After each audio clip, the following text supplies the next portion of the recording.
They are warming up. All right. Hello and welcome. Hunter Warning here with Troy Wisniewski and the Matsu Miners ready to get underway here at home once again after a big long road trip. They're back. Yeah, absolutely. They're ecstatic to be home in their own queen-size beds or whatever the host family has provided for them.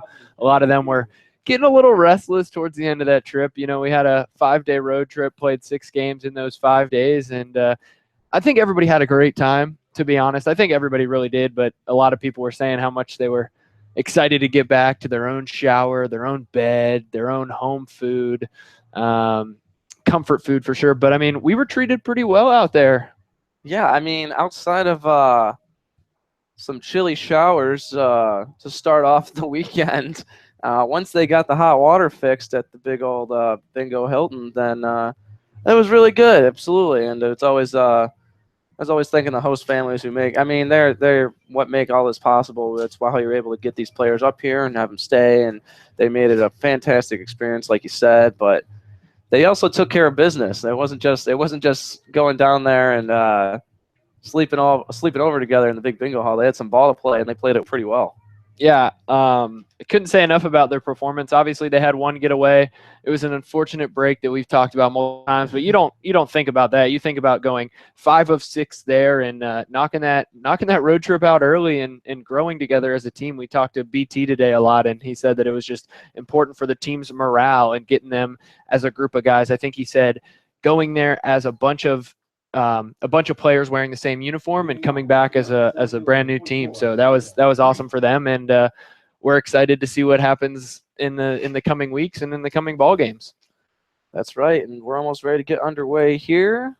Josh Green, new pitcher for the Miners, on the mound, getting the start tonight, and he gets set to deliver and fires that one in for a strike to the center fielder for the Chugiak Chinooks, Micah Priest. Number 24. Green throws that one in for a ball. So 1-1. Yeah, interested to see how Green comes off here. Has 0 starts on the season this last season at Southeastern Louisiana. So he's used to coming in the 4th and the 5th, but now he gets the call in the 1st inning, and definitely excited to see what he's got. Priest fouls that one off for strike 2. Micah Priest, Point Loma Nazarene University for the Chinooks, and he chops that one foul down the third base line. Go through the lineup real quick for the Miners. Quinn Cotton will be leading off, and he's playing left tonight. Austin Bull at shortstop. Justin Ammons will be playing in center field and batting third. Andy Thomas behind the plate, as that's a swing and a miss. Strike 3 for Josh Green. His first strikeout. Priest will sit down, and Levi Gilcrease will come to bat for the Chinooks. Getting back to that lineup, batting 5th and playing first base will be Blake Benefield. Number 4, Austin Dennis will be at third base tonight for the Miners. Preston Paluca will be in right. Zach Sharpley, designated hitter, and Brandon Chania playing second base and batting in the 9-hole. And Green dealing here so far. Throws another one for a strike. 0-1 with one away. Miners wearing green tonight with the white pants. Chinooks in their blue jerseys with gray pants. That one fouled out of play. 0-2.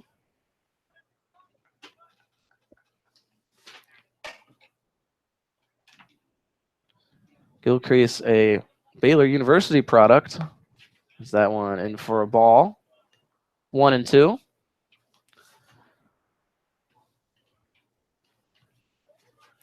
Sure, Andy Thomas is chatting things up with them, their teammates over at Baylor. Oh yeah, you know they're jawing back and forth right now, asking each other how Alaska's going for each of them, but definitely some smack talk as they're able to for the first time all season. Chinooks struggling out of the gate so far this season, as that one is chopped foul. It's on the third base line. Count is 2-2.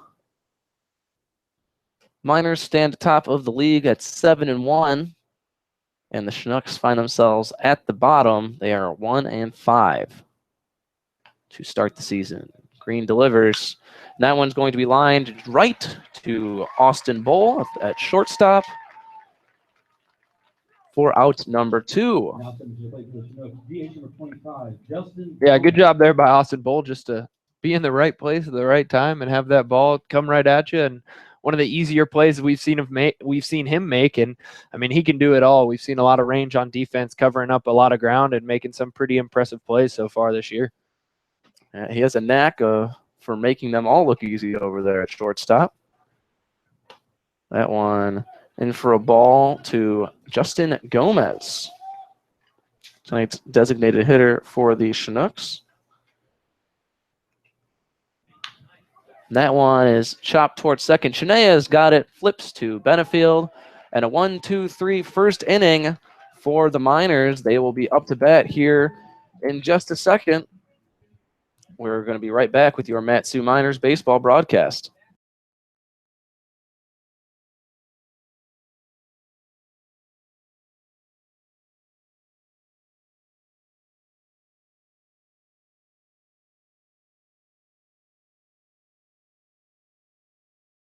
For the Mat-Su Miners. We'd like to thank them.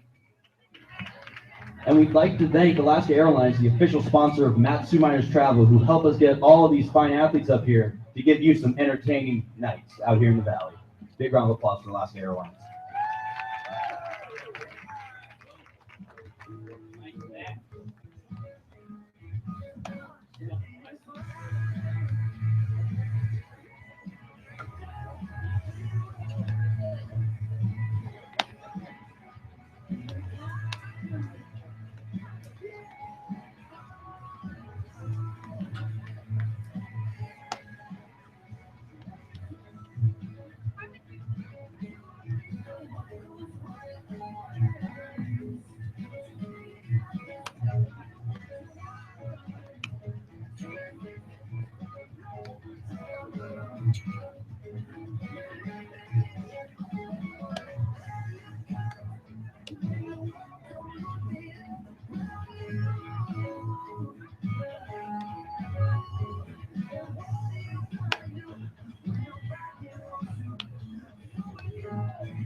Welcome back here. Bottom of the first inning. Quinn Cotton, the left fielder, up to bat for the Miners, and he faces Michael Batten, pitcher tonight for the Chinooks. Cotton takes that one inside for ball number 1, 1-0.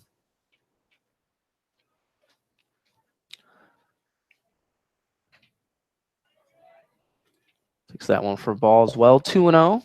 Yeah, I don't think we've talked about how gorgeous it is outside right now. It looked like it was going to rain a little bit when I was out there shagging BP, but nonetheless, still 62 degrees as that ball sails high for a 3-0 count for Cotton. That's right. In the last game against the Chinooks that the Miners played, Cotton takes that one for a strike, 0-1. He went 1 for 4 with a triple. Part of his big hitting year so far. As that one's hit up the middle, leadoff single from Quinn Cotton on the 3-1 pitch. So it's 1 on and none away for the shortstop, Austin Bowl.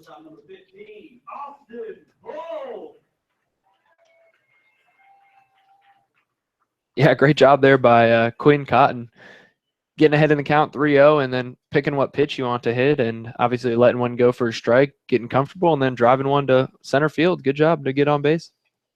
Cotton batting over 400 so far this season. Pitch to Bowl is high for a ball, 1-0.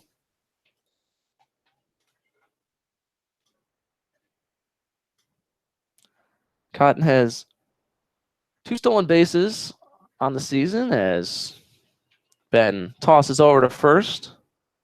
But he's also been caught stealing twice. So it's kind of a wash, I would say. Yes, absolutely. That one taken for a strike, 1-1. There's definitely some negatives about being very aggressive on the base path. But that's the kind of stuff that you live with if you're a coach. You give the green light. You say, hey, I trust you to get a good jump. If you get thrown out, I'm going to live with that, and that's my fault. So Pitch to Bowl. That one also taken for a strike, 1-2. Bowl batting a hair over 300. Has the most at-bats out of any minor. This is his 34th of the season.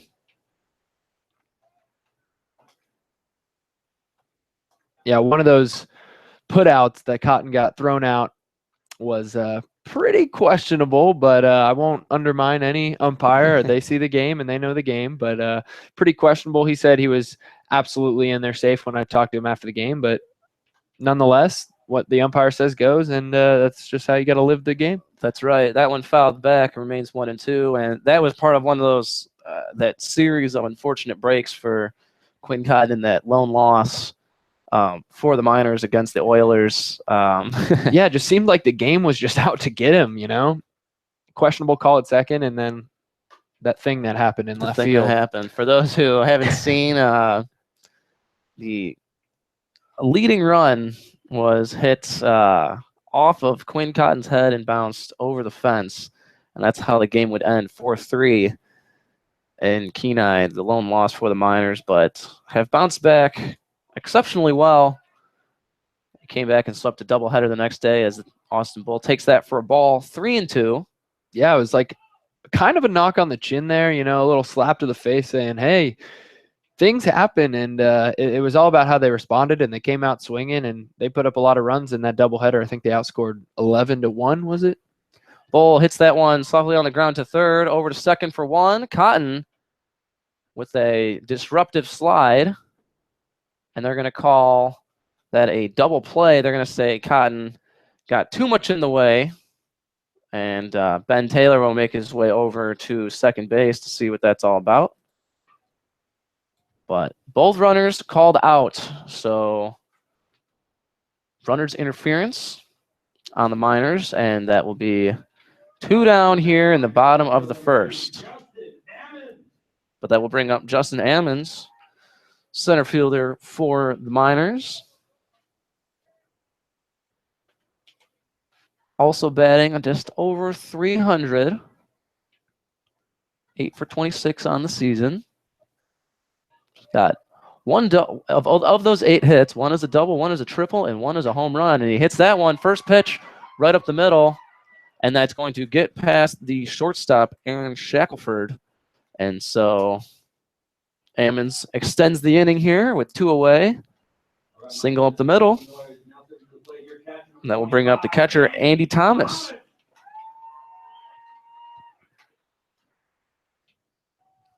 Thomas having the best numbers of all out of the Miners. Appeared in 5 games. He's 8 for 16 with 2 RBIs.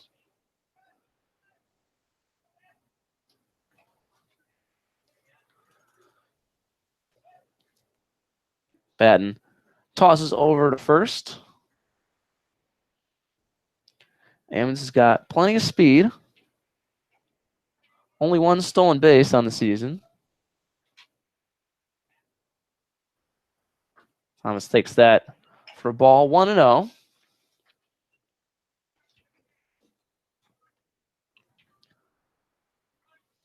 Thomas has struck out 3 times and walked once, hit by a pitch once as well.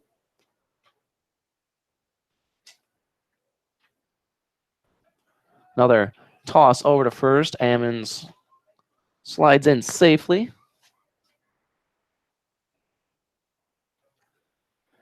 Yeah, I said the Miners had outscored the Oilers in that doubleheader 11-1. I forgot that was only the first game.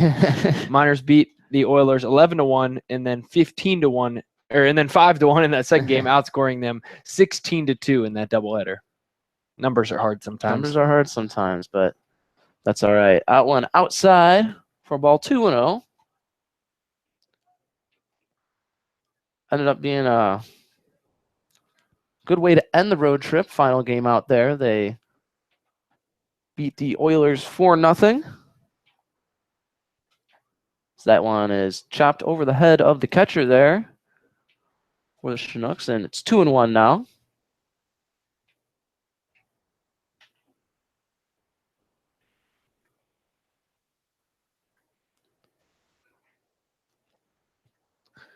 Of course, all the pitchers are just really happy whenever they shut out a team for more than just having a good day of pitching, because they get to take batting practice next time out. And Thomas rips that one into right field for a single. So Ammons up the middle, and then Thomas over to right. 2 on, 2 away, and that brings up the big man, Blake Benefield. Yeah, you said it's nice for the pitchers. I mean, when you score on the road in the first inning, the pitcher already comes out with some run support, and that's just like, oh, wow, all I got to do is sit some guys down, and we'll get another W and go get some nice food and eat some ice cream, play some bingo maybe. So real nice job, especially in this series with the Oilers this past series. Good job of getting out ahead early, and then the pitcher can just kind of be in manage mode, just kind of limit the outs and limit the base runners and just cruise. And someone who made things really easy for his pitchers during that series is up to bat now, Blake Benefield. 3 home runs in the Peninsula Oilers series, a solo shot, 2-run, and a 3-run as he gets jammed up inside on that one.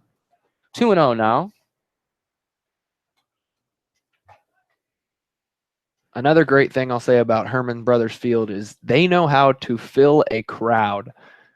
Waiting on that full game attendance probably after the 4th inning or so, but looking down the left field and right field line as that one goes in for a ball 3. Looking down the right field and left field line, I mean, it's packed, and we can't say enough about the support in the community and all the local vibes that we're getting from everybody. I was in a store the other day. I don't even think I told you this. I was in a gas station, and I had a Miners shirt on, and I got a legitimate "Let's Go Miners." He even did the sound effects. So that spoke volumes about this program, this team, and this organization as well. So Blake Benefield walks on 4 pitches. So 2 2-out singles and a walk, loads the bases for the Miners. That will bring up the 6th batter of the inning, Austin Dennis, tonight's 3rd baseman. And if had it not been for that runner's interference double play from Cotton, might be some runs on the board for the Miners, but nonetheless, bases loaded, 2 outs for Dennis. Yeah, and I think it was a good call. I mean, Quinn, not intending to hurt somebody or anything, but definitely got him up over there at second. It was a short stop to his second flip, and Quinn kind of took out the second baseman's legs if it was on purpose or if it was accident. Still runner's interference as that one goes in for a strike to Austin Dennis. 0-1 the count now. Yeah, Dennis also tacked on a home run during that Oilers series, and he pops this one, and it looked like it was going to drop, but the center fielder for the Chinooks, Micah Priest, makes an excellent catch there. Coming in, caught it down, shoestring catch, and that will end the inning. So the Miners leave 3, not able to get one across, but it's still tied 0-0 here. We head to the top of the 2nd. We'll be right back with your Miners baseball broadcast. To buy yourself a ticket to win a tire wheelbarrow full of booze, or a quilt made of all the t-shirts from last year's team. Also, we would like to thank the official sponsor of the Mat-Su Miners internet broadcast, Napa Auto Parts Store of Alaska, Jim Ruda, owner. They are doing a Miners jersey giveaway, so go to your locally owned and operated Napa store to enter and win a Matsu Miners jersey all summer long.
Leading off the top of the second inning for the Chinooks, shortstop number 8, Aaron Shackelford.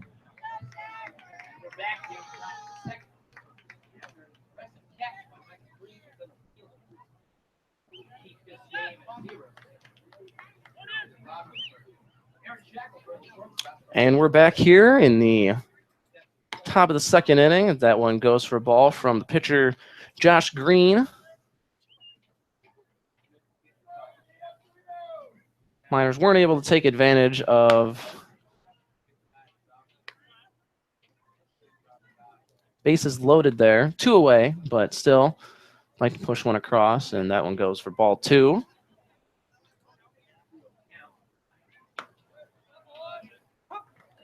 That one called for strike, 2-1.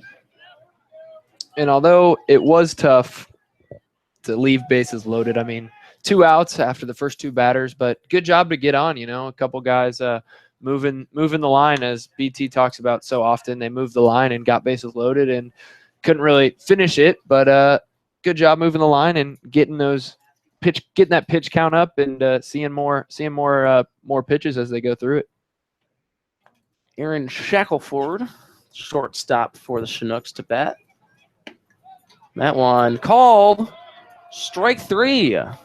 So after falling behind 2-0 on the count, 3 straight strikes. And that's a strikeout for Josh Green, and that will bring up Brandon Michi.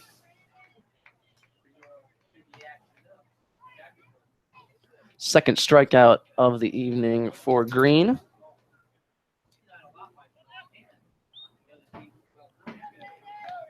Green, one of 2 pitchers on the roster from southeastern Louisiana. That one is fouled back by Michi.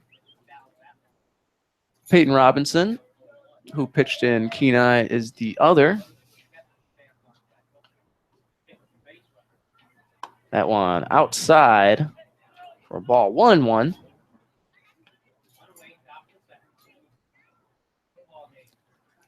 Green, 6'3", 205 pounds the big old righty. There's that one for ball 2-1. It's 1 away here. Top of the second inning, no score.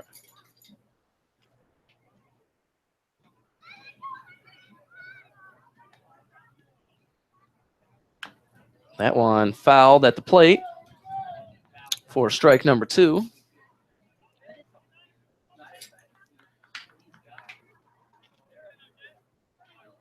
Michi was 0 for 3 in the last meeting between the Miners and the Chinooks. 2 strikeouts. And that's a swing and a miss for strike number 3. Back-to-back strikeouts for Green. Now batting for the Chinooks, catcher number 15, Adam Rojas. And Adam Rojas will make his way to the plate. Yeah, we haven't even met Green yet, so haven't gotten a chance to get his what he's about and everything yet. But we'll be sure to go talk to him after the game, maybe even get him up here if he keeps doing what he's doing out there. That's right. After each home game, we talk to Coach Ben Taylor and our player of the game, as Green delivers that one for a ball, 1-0. we usually just kind of make a decision ourselves on who should be the player of the game, who we see good things from and talk about a lot on air. But if you would like, I mean, you can have a part in that too. If you send us a tweet, at ABL Miners. We are now up to 727 followers. As that ball inside 3-0. But it seems like only yesterday we were just treading water above 700. Right? Yeah. And look at us now. We set a goal at what? I think we were at 703. We set a goal at 704.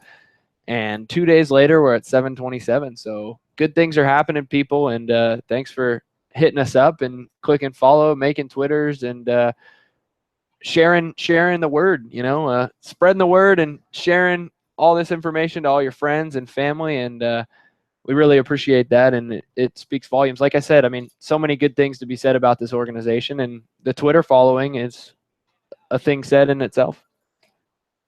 Yeah, 2-1 count now, and those social media accounts are part of the best ways that you can follow Miners baseball, as that one is a swing and a miss, and the count is even at 2. Not just Twitter, but also our Facebook page on YouTube as well, where you can find all our videos. As that one is chopped towards shortstop. Bowl fields it and over to first, and another 1-2-3 inning for the Miners. We head to the bottom of the second. Due up for the Miners will be Pavlica, Sharpley, and Chinea, bottom of the order. So we're going to be right back with your Matsu Miners baseball broadcast.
Leading off the bottom of the second inning for your Matsu Miners, right fielder number 10, Preston Pavlica.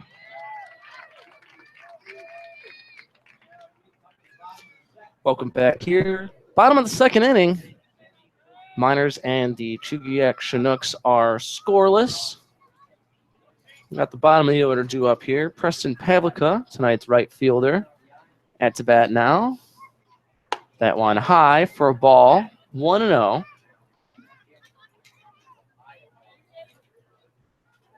Pavlica went 1 for 5 in the last meeting between these two teams, and on the season, batting .318, takes that for strike 1-1.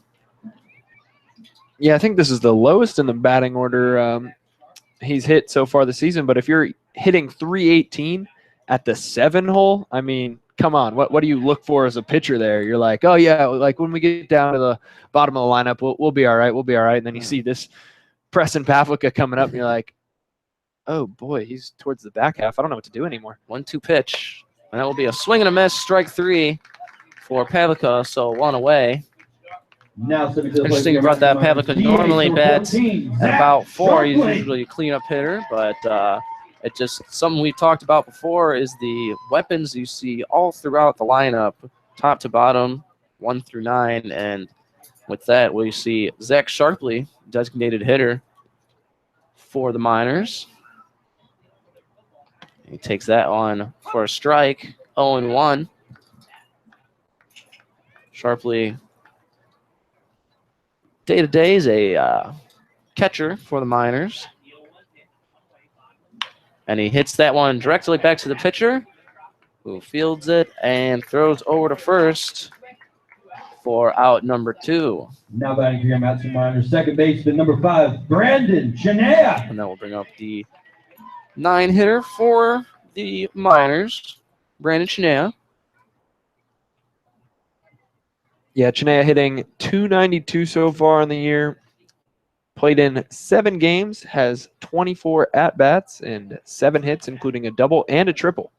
Yep, and he's trying to bunt for a hit there, but it goes past the catcher there for strike number 1. Made some solid contact, but in the wrong direction.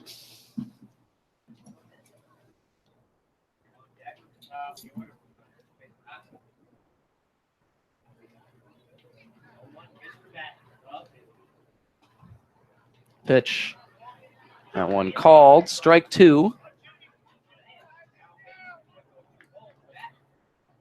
Now only 3 strikeouts so far on this season. The 0-2 pitch. It's chopped right back to the pitcher. Flip over to first.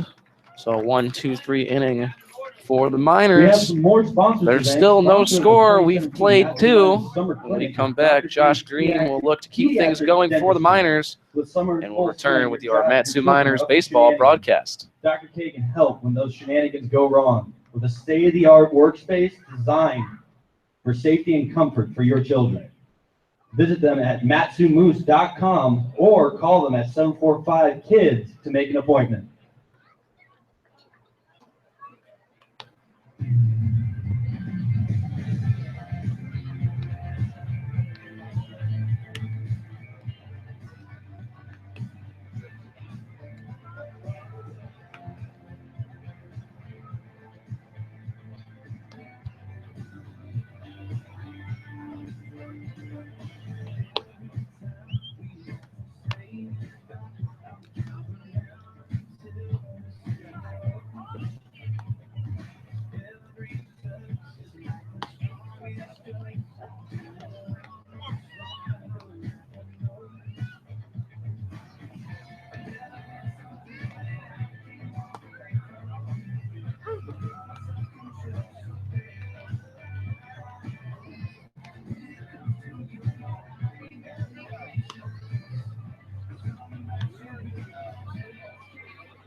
Leading off the top of the 3rd inning for the Chinooks, first baseman number 30, Luke Coffey. And we're back here. Top of the 3rd inning, no score between the Miners and the Chinooks. So far, the highlights have all been on the mound from Josh Green. He throws that one for a strike, 0-1. Green with 3 strikeouts so far.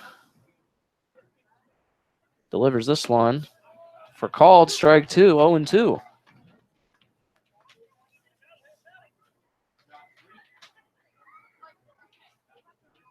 And the pitch. That one fouled and out of play.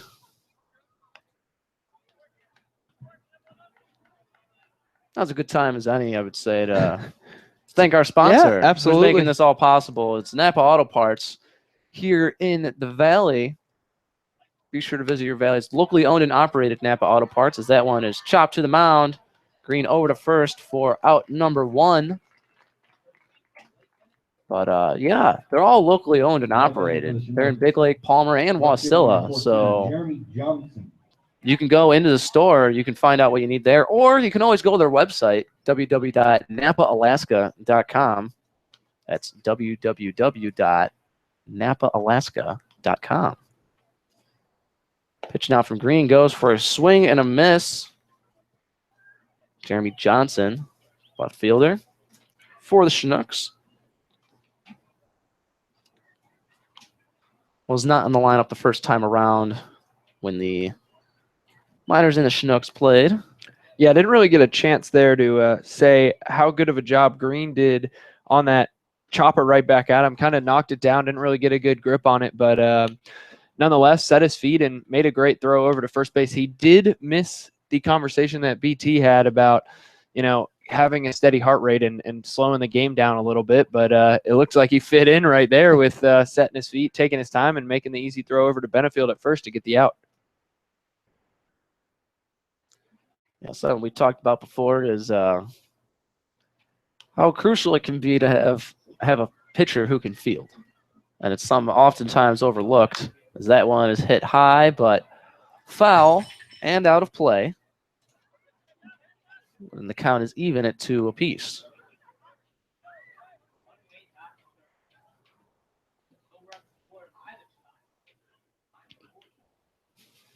The 2-2 pitch is chopped right back to the pitcher.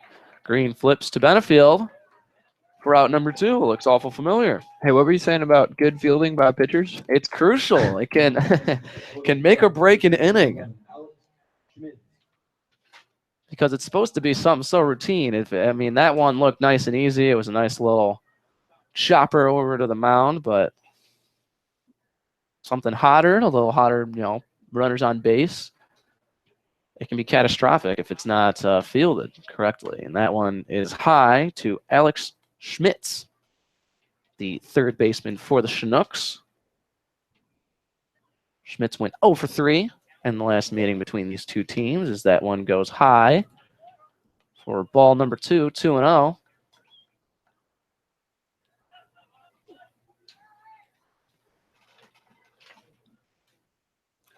Pitch. That one right down the middle, 2-1.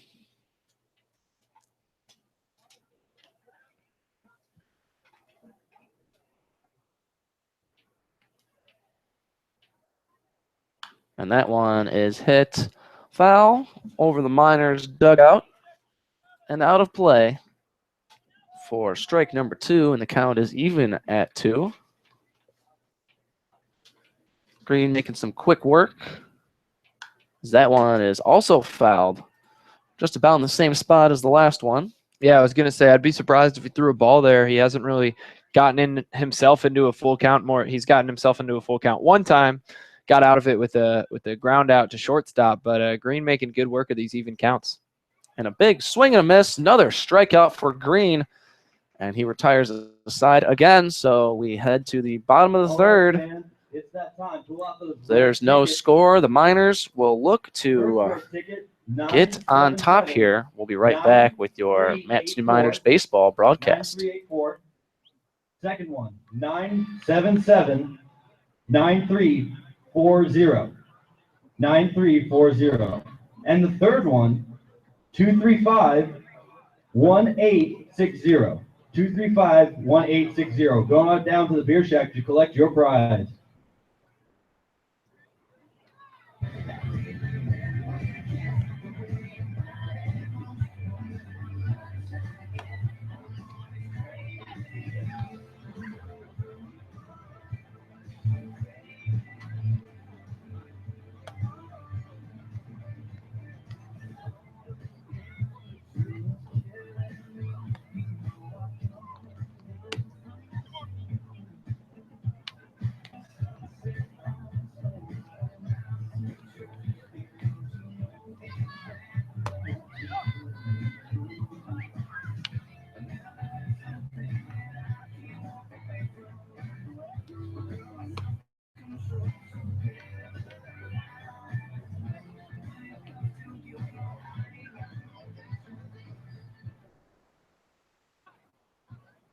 Leading off the bottom of the third for your Matsu Miners, your left fielder number 9, Quinn Cotton.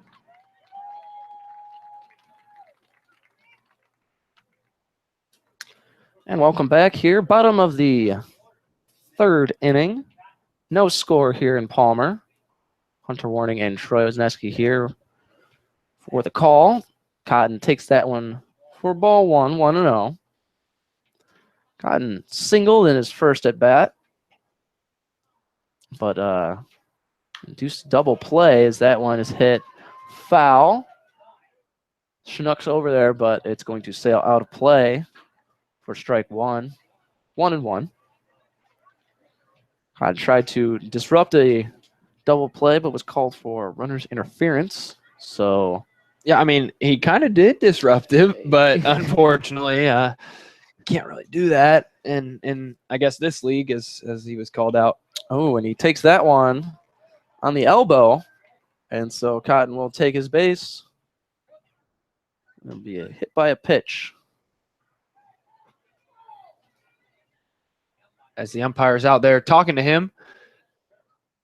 Made a bit of a noise. I think he was checking to see that it didn't bounce off his bat, but Cotton is wearing a looks to be an elbow guard, and a bit more talk going on down there.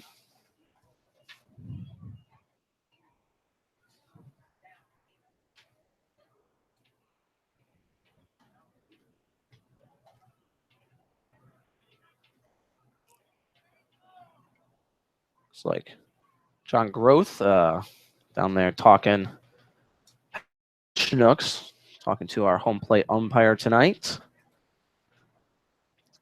It would appear everything is okay. Yeah, I was going to say the base will be rewarded to Cotton there. Did hit off his Evo Shield elbow pad, and he kind of pointed it out because it made a weird noise, like you said, kind of almost something like hit off maybe the bat or the backside of the bat, but hit by a pitch nonetheless, and he stands on first as the pitcher bat and throws over to see if he's on first or if he's leading off. As we said, Cotton is not the most likely candidate to steal, but he's stolen a couple times so far this season. Another throw over to first, and he will be safe. Austin Bull at the plate now for the Miners. 0 for 1, hit into that double play. Pitch, and Bull shows bunt, takes that for strike one.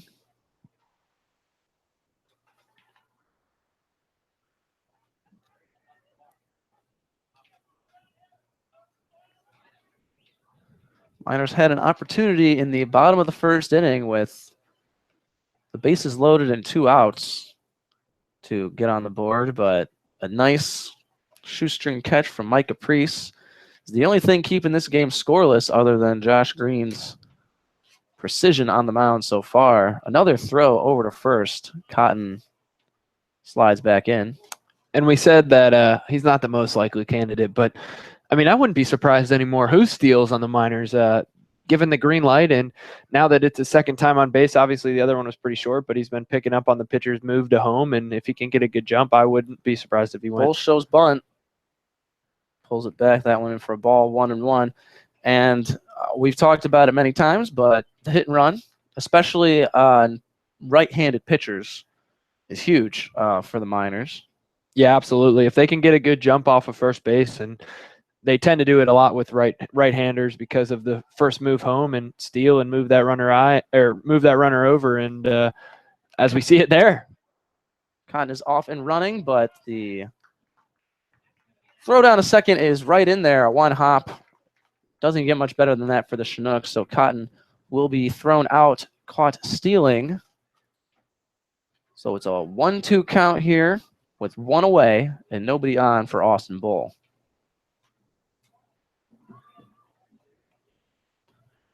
Not quick enough leaving first there. Pitch, it goes outside for a ball, 2-2. And the hit and run was on there, but Bull just kind of missed that pitch. It looked a little high and outside, and he made an attempt to swing at it. Looks like he chokes up a little bit on the bat, so not able to get there. And unfortunately, Quinn was thrown out at second. That one goes outside, so the count is full, 3-2 with 1 away.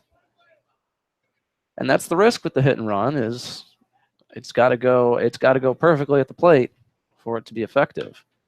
The Bull fouls that one off towards left field and out of play, so the at-bat continues 3-2. And definitely one of the risks there with the hit and run, but could have been worse. You hit a line drive right at a guy, and the guy's already on his way to second. You bang, bang, double play, easy out.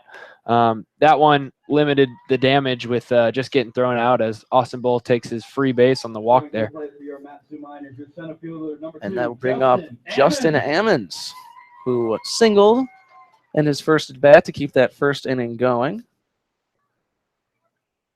Made it all the way to third base, but couldn't quite make it home. So 1 on and 1 away for Ammons.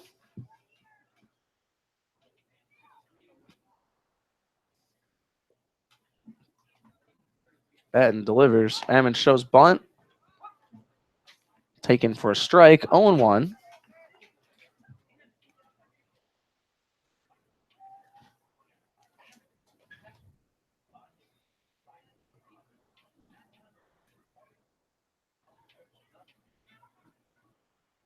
Pitch. That one in for a strike. 0-2 to Ammons.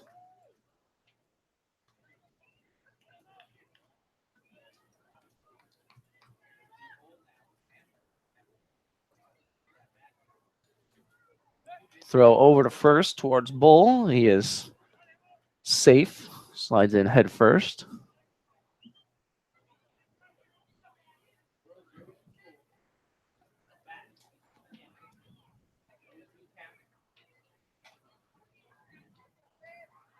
Go to pitch.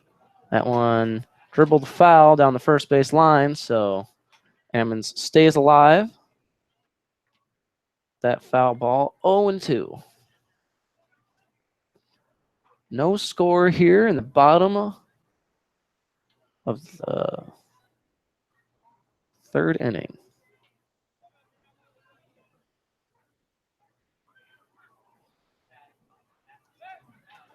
Throw over to first. Slides in safely.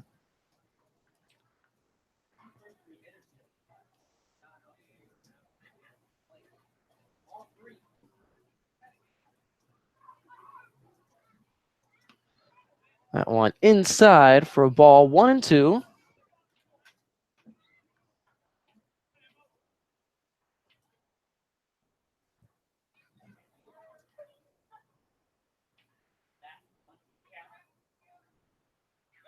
Another throw over to first towards Bull. He slides in head first and will be safe.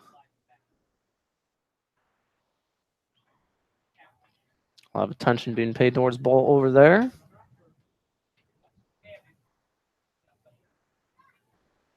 One-two pitch to Ammons. That'll be a swing and a miss for strike number 3. So 2 away here. And that will bring up Andy Thomas, who himself singled in his first at bat. Number 25, Andy Thomas. I know you talked a lot about how much the pitcher is checking on the runners there. The Miners have managed to steal 6 bases so far on the Chinooks in 2 games. So they're trying to limit it, and already got Quinn there on the hit and run. But 6 bases in 2 games is pretty impressive for the Miners, and the Chinooks aren't having any more of it. As Batten checks there on Bull at first base. Right on cue.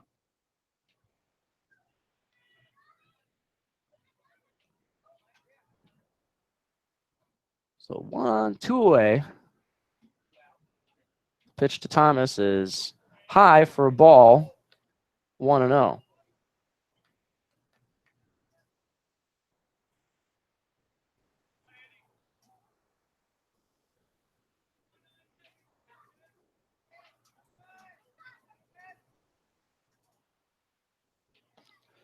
That one.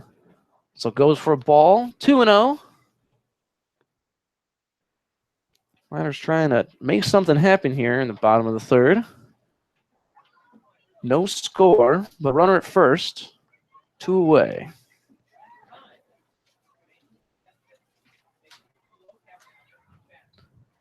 Pitch. Another one outside. 3 balls and no strikes for Thomas. And this is the first time that the Chinooks have faced Andy Thomas, one of those late additions as we keep getting more guys for the Miners coming in daily. We got a couple more coming in tonight as well. But Thomas's first time and already has a single against him.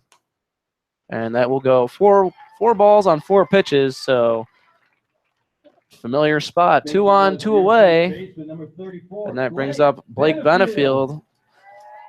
In my opinion, one of the last guys you want up if you're the Chinooks with runners on base. Yeah, he'll make you pay. And a lot of the minors have the ability for the deep ball, but haven't been able to show that. And Benefield has just put that on display all this past week as we saw 3 long balls from him early. And he hits that one foul for strike number 1. Benefield leads the Alaskan Baseball League in home runs with 3. Everyone else is tied at 1. He's the only one with multiple home runs so far this season. And RBIs, he's the only one in double digits. He has 13. Second place would be Austin Dennis, his Middle Tennessee teammate. And Benefield hits that one high in the infield. Third baseman Alex Schmitz has got it. And so that will do it here for the Miners in inning number 3. No score, but we head to the top of the 4th inning. Josh Green looking to keep things moving for the Miners. We'll be right back with your Miners baseball broadcast. 235-2031, 235-2031. And the third number, 977-9308. 9308. And for the Big K Burger Giveaway, sponsored by Kendall Olive Group, 977-9348. 9348. Go on down to the beer shack to collect your prize.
Leading off the top of the 4th for the Chinooks, center fielder number 24, Micah Prees.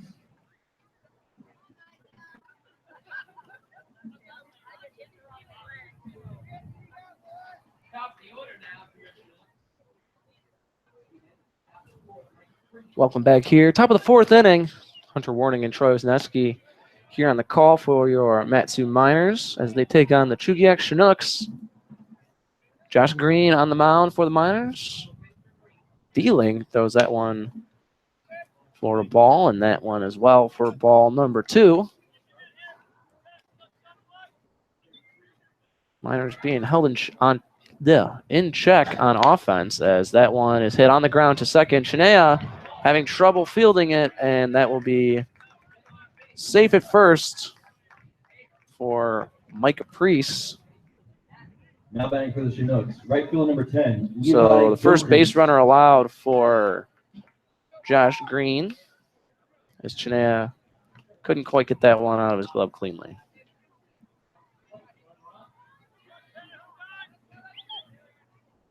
So we move to Levi Gilcrease, who shows bunt, and that one foul for strike number 1.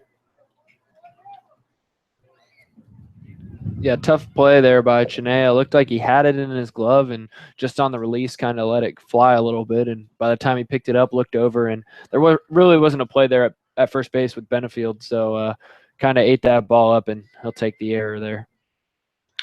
And that one is ripped into left field. Cotton chases that one down. Over to third will go Gilcrease with a stand-up double. So just like that, after no base runners allowed through 3, Green's got runners at second and third with none away. Now batting for the Chinooks. And Justin Gomez, the designated hitter Justin Gomez.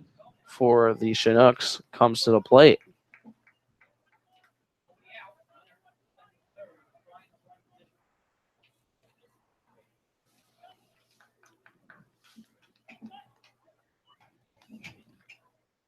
Gilcrease knocked that one right down the line there and left. Didn't quite make it all the way to the corner, fortunately for Cotton.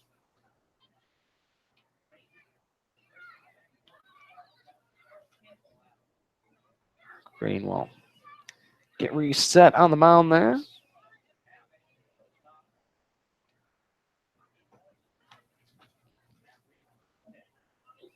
The pitch. That one low for a ball, 1-0.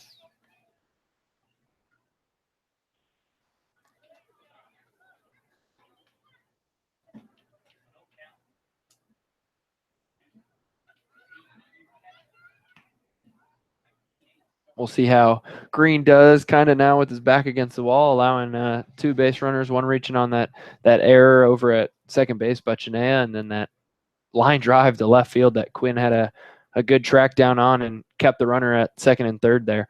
But 0 outs, and it's a tough spot now for Green, and we'll see how he responds. Nothing the Miners hadn't seen before. Had a couple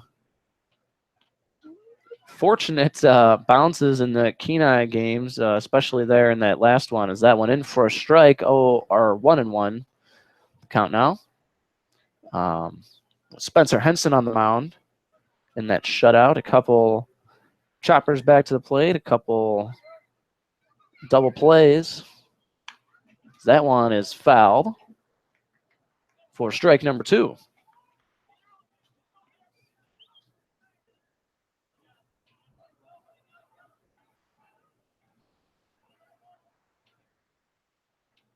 But a prime opportunity if you're the Chinooks here to get ahead early. Pitch. That one outside. Ball 2. Thomas tried his best to get the ump to think otherwise there.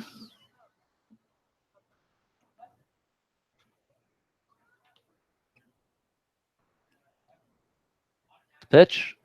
That one hit on the ground towards second. Chinea has got it over to first for out number 1, but Priest will score, and the Miners trail 1-0 here in the top of the 4th inning.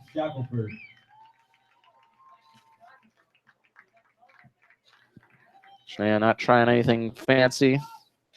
Just goes right to first for the easy play.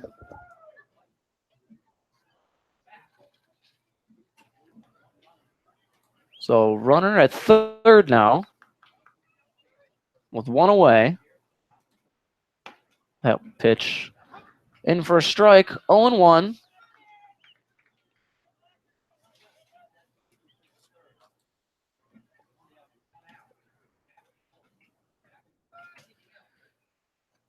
And that one is fouled back and over the press box here for strike number 2.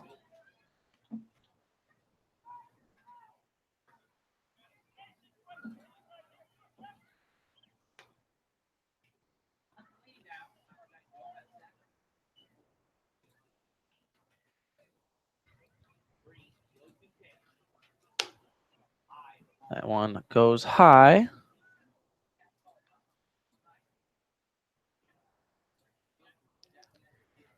Aaron Shackelford to bat for the Chinooks. Out in his first at bat. That one goes outside for another ball.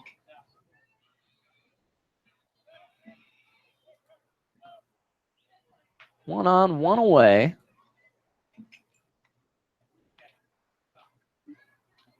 The pitch. That one fouled back for another strike. That, well, count remains 2-2.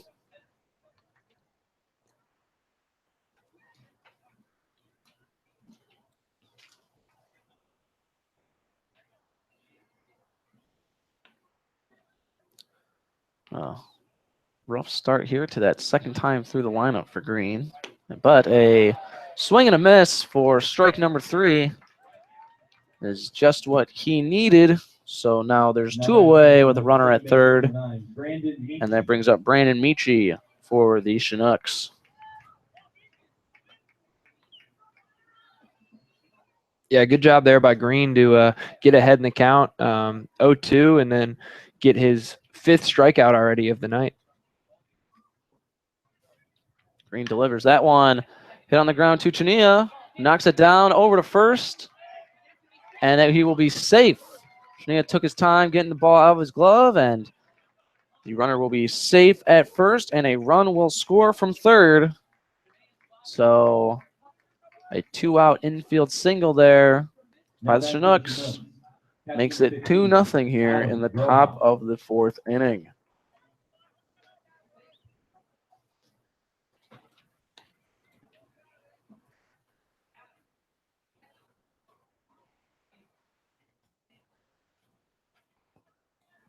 Brings up Adam Rojas, catcher for the Chinooks, with 1 on and 2 away. And he hits that one right to Austin Bull over at short, who flips to Chinea at second for out number 3. But the Chinooks score twice. They lead 2-0. The Miners look to strike back here in the bottom half of the inning. When we come back, we've got more Matsu Miners baseball on your Matsu Miners broadcast. For those 4 places. And if you want to go support your Miners, go into the Mugshot Saloon, Palm Bar, Panhandle Bar, or Tudor Bingo and buy yourself a pull tab.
Now batting for your Matsu Miners, third baseman, number 4, Austin Dennis.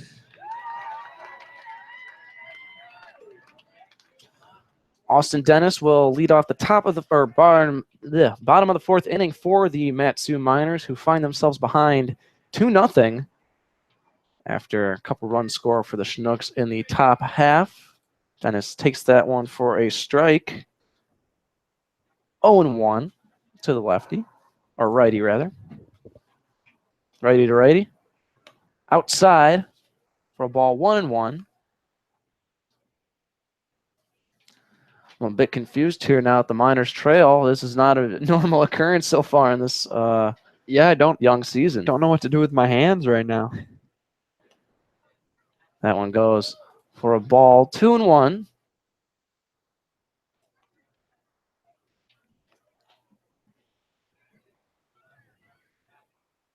The pitch. That one low for a ball. So 3-1 now for tonight's third baseman, Austin Dennis, who flied out to center in his first at bat.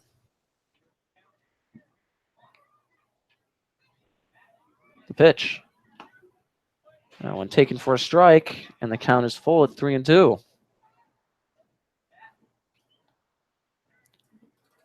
The Miners won 4 straight.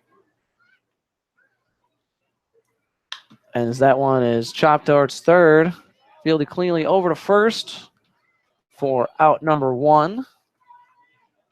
Miners 7-1 in conference. And the Anchorage Glacier Pilots are in second, 4-2. They're 2 games back. The Bucks of Anchorage at 500, 3-3. And then the Oilers and Chinooks each 1-5. Preston Pavlica takes that outside.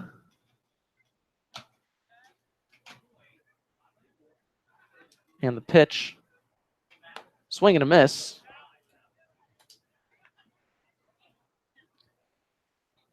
For strike number 1. 1-1 the count now.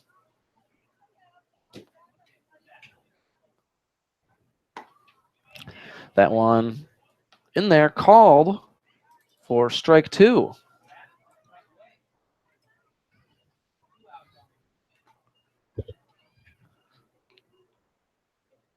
And the pitch. That one, a swing and a miss. Strike 3, the second strikeout of the evening for Pavlica. And so there are 2 away, and that will bring up the designated hitter, Zach Sharpley, who grounded out in his first at-bat.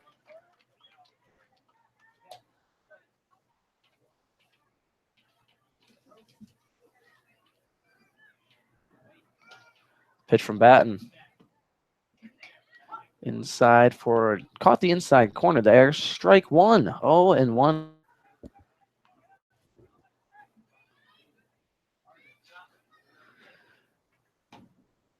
But that one goes for a ball. 1-1 now to Sharpley. Catcher out of USC.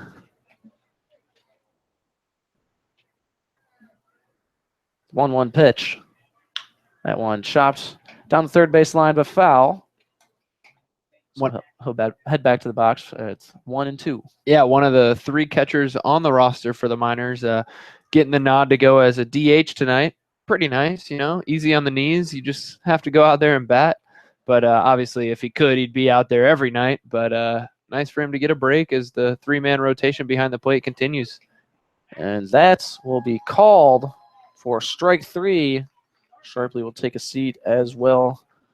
Rest of the Miners, and that ends the 4th inning. So the Miners trail 2-0 as we head to the top of the 5th inning. We'll be right back with your Matsu Miners baseball broadcast.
Leading off the top of the 5th inning for the Chinooks, first baseman number 30, Luke Coffey. And in the pitch for your Matsu Miners out of Gonzaga University, number 3, Calvin LeBrun.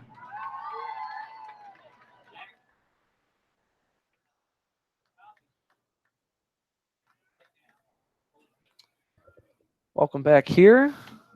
Hunter Warning and Troy Wisniewski on the call for the Matsu Miners, and there's a new pitcher on the mound. For the Miners, Calvin LeBrun will replace Josh Green. LeBrun threw that one in Strike, and that one goes for a ball. So now the count will be 1-1 to Luke Coffey of the Chinooks. That one in for a ball, 2-1. The stat line for Green in his first start for the Miners. 4 innings pitched, 5 strikeouts, and 2 runs scored, neither of which were earned. So not a bad start. As that one is lined into right, but it will be foul off the wall, or parting in left. Foul for strike number 2, 2-2 now.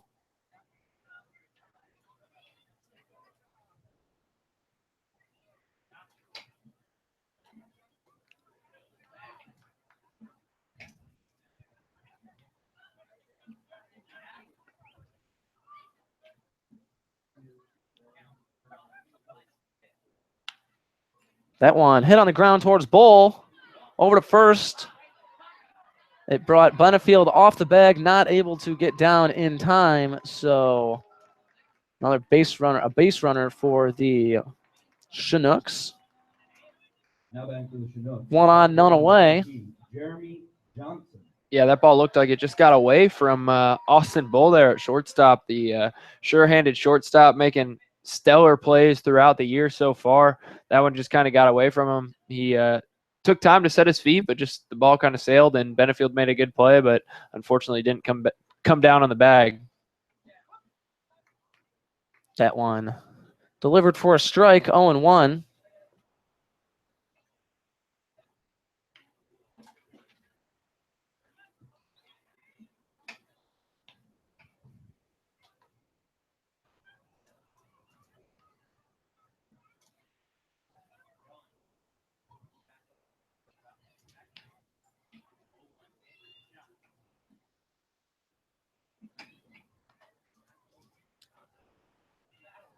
Tosses over first, so count remains 0-1.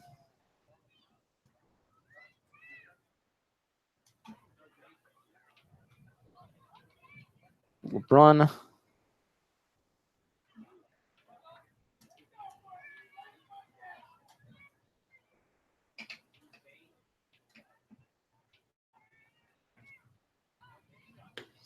there's that one for a ball. 1-1.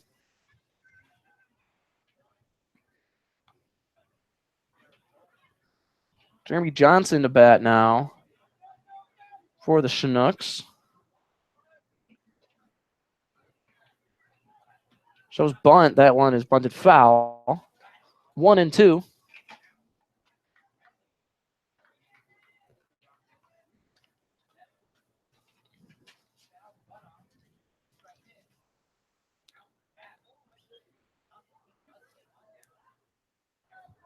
Coffey with not much of a lead over at first. The pitch is hit on the ground to Bull. Bull flips to second for 1, over to first. And that will be a double play for the Miners. 6-4-3 double play. And that will bring up Alex Schmitz with 2 away here in the top of the 5th. Now batting for the Chinooks, third baseman, number 11, Alex Schmidt. And I was going to say that I would be surprised if Bull didn't get another chance to redeem himself and get his own runner out. Obviously, gave the guy the base with the error, but managed to minimize the damage in turn 2. That one is fouled back for strike number 1, and I think that was a good play for both Bull and Chenea's confidence. Chinea, of course, 2 errors there in the 4th inning. Proved costly. But nice double play ball there, and LeBron now throws that one in for a strike, 0-2.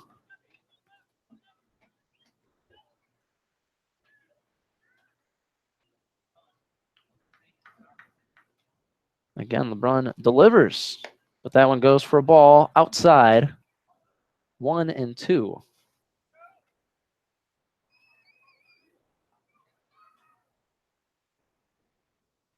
Pitch. That one goes inside. So the count now is even at 2.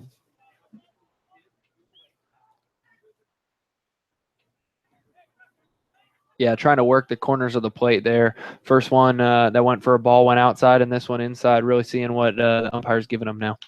And he hits that one high towards right field. Pavlika is under it, and he's got it for out number 3. So LeBron does not allow a run to score in his first inning of work here for the Miners.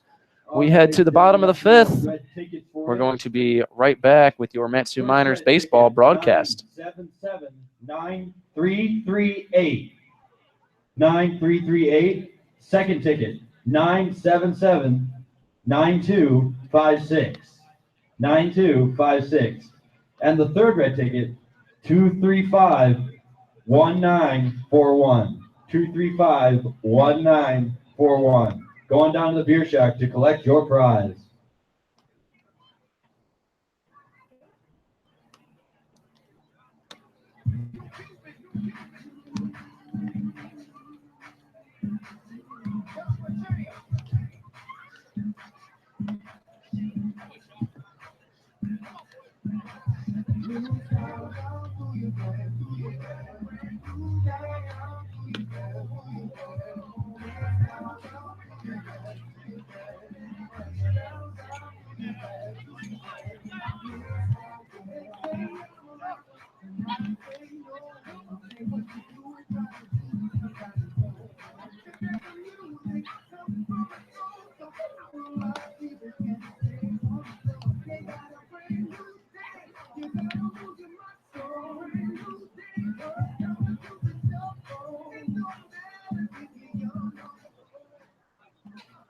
Leading off the bottom of the 5th for your Matsu Miners, your second baseman, number 5, Brandon Chinooks.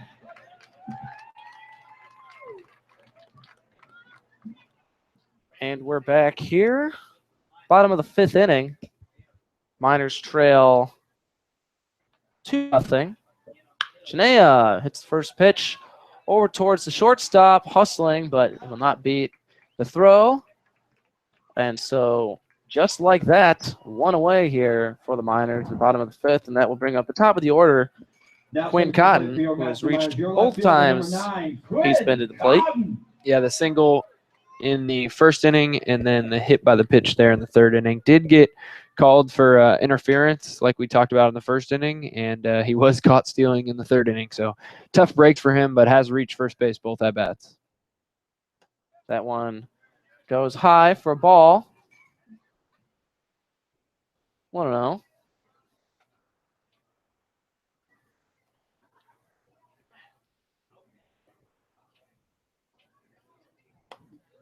And that one also goes for a strike. 2-0 now to Cotton.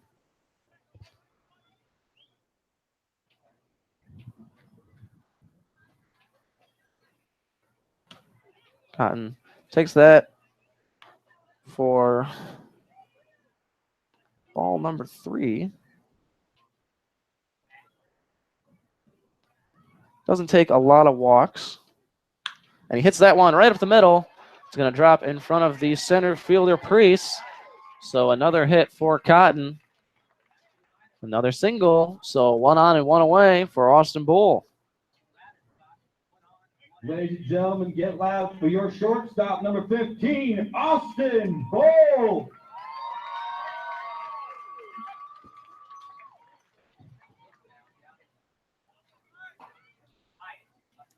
Bull is 0 for 1 with a walk. Throw over to first. Cotton is in time.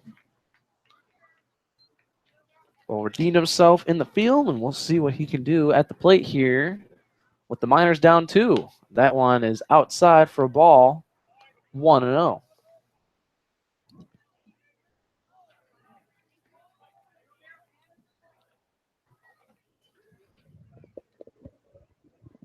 Another toss over towards first. Cotton slides in head first and is safe.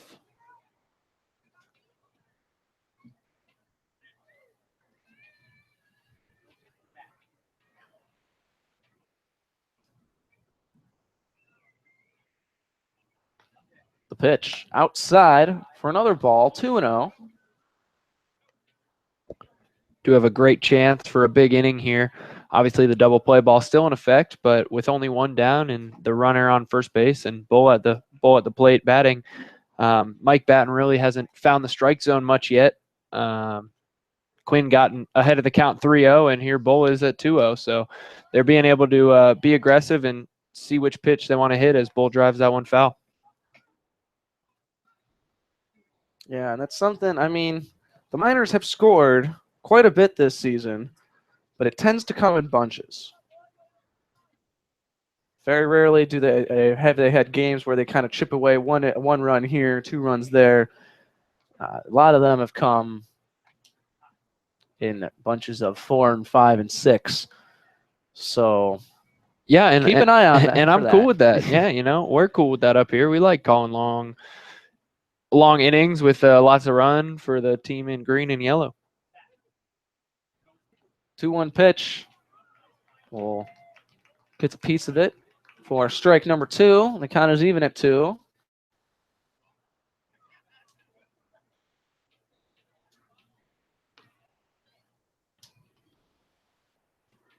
And a beautiful night in Palmer. Hardly a breeze out there. Sun is shining. See the mountains out there over left field. Beautiful stuff. Great to be back.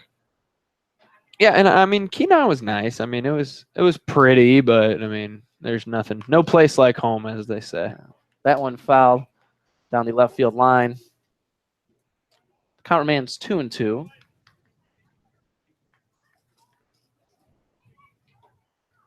Yeah, I'll take Palmer's sunny and 65 over Kenai's mostly sunny and currently 54 degrees. It was a little chilly down there. It was chilly and rainy sometimes. Rainy sometimes. Even that first night, it was dark clouds. It was raining on and off, but that was one of the only times I think they've ever wanted lights there, because it was awfully dark. But no such problems here, as that one is fouled right back to the fence. Yeah, and the boys actually talked about how miserable that first game was, just with the rain coming and going and then coming, and it was cold and wet, and the field was damaged a little bit. Kept trying to quality control, the mound and behind home plate with the kitty litter and first base even, but the boys were happy to, I guess, get that one out of the way as that ball goes in for a ball. We have a full count. Yeah, Bull is, not to cut you off, but Bull is really battling in this at bat with this will end up being the 8th pitch he sees. So really trying to stay alive, and it's what the Miners need. They need base runners right now. But that won't do it. Austin Bull swings and misses. That will be strike 3, and now there are 2 down. And that brings up Justin Ammons, who is 1 for 2. Had a single in that first inning, but struck out swinging in his second at bat. Looks like there's going to be ups on the mound. Possible pitching change coming your way. Yeah, I think I saw Mike Batten really look down at his pitching coach, at his head coach there, and say, no, like, I'm good. He kind of shook his head no, but nonetheless, we will have a pitching change, and with that, we will go to break, and we'll be back shortly on the Mat-Su Miners baseball broadcast.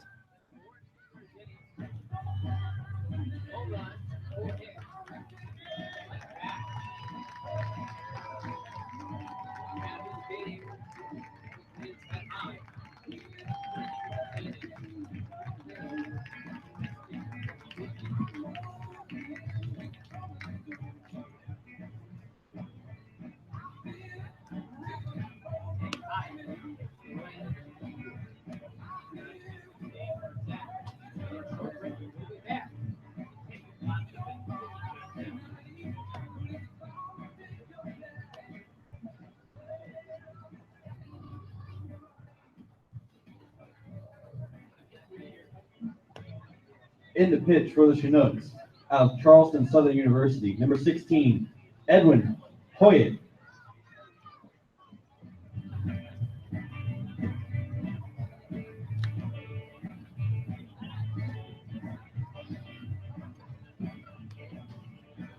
You got it. Need us? Yeah, one second.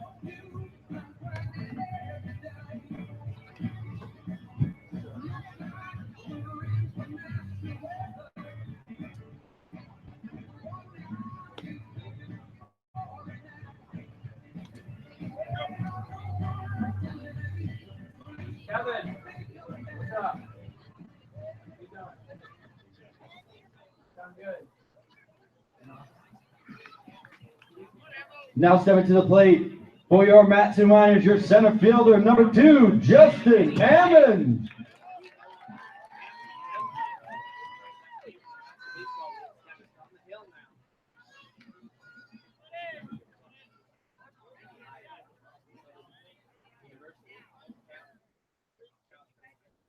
Welcome back here to your Miners broadcast. Hunter Warning and Troy Wisniewski. Pitching change for the Chinooks. Edwin Hoyt in with 1 on and 2 away, and he's to face Justin Ammons, who swings and misses, and that will be strike number 2. So off to a quick start, 0-2. Quinn Cotton is at first base. Reached on a single. Miners trail 2-0. In the pitch, that one hit high towards left field. And a diving attempt from the left fielder, Johnson, but he's not going to be able to reel it in. And so Ammons stays alive with an 0-2 count.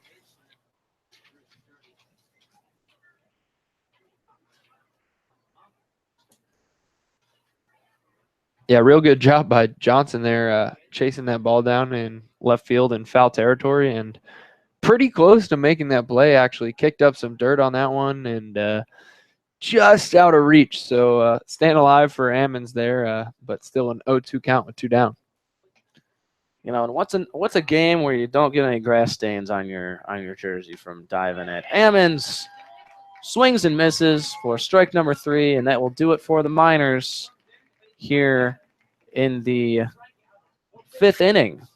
So we head to the top of the 6th. Miners trail 2-0. We'll be right back with your Matsu Miners baseball broadcast.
Leading off for the Chinooks, center field number 24, Micah Freeze.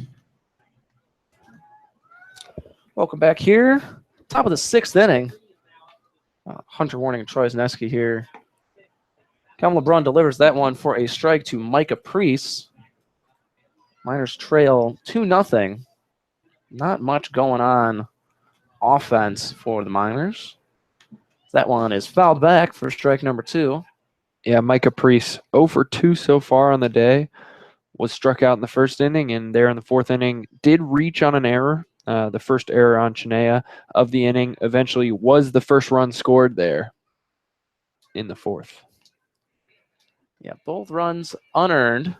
That one outside. 1-2.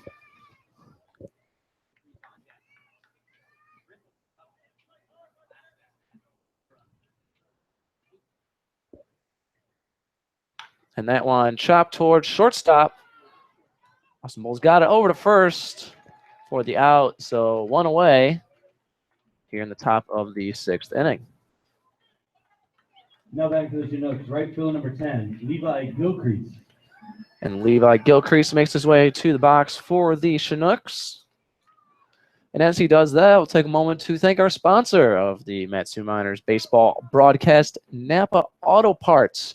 If your car needs a new taillight or just any sort of nut, bolt, or screw, be sure to visit the Valley's local Napa Auto Parts. That one is hit high towards left, but Cotton has got it for a quick out number 2.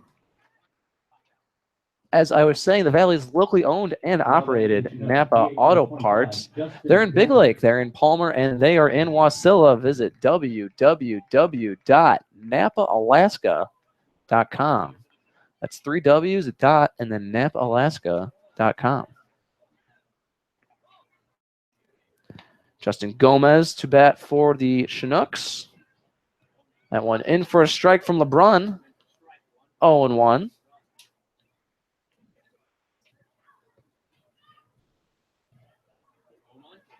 Pitch.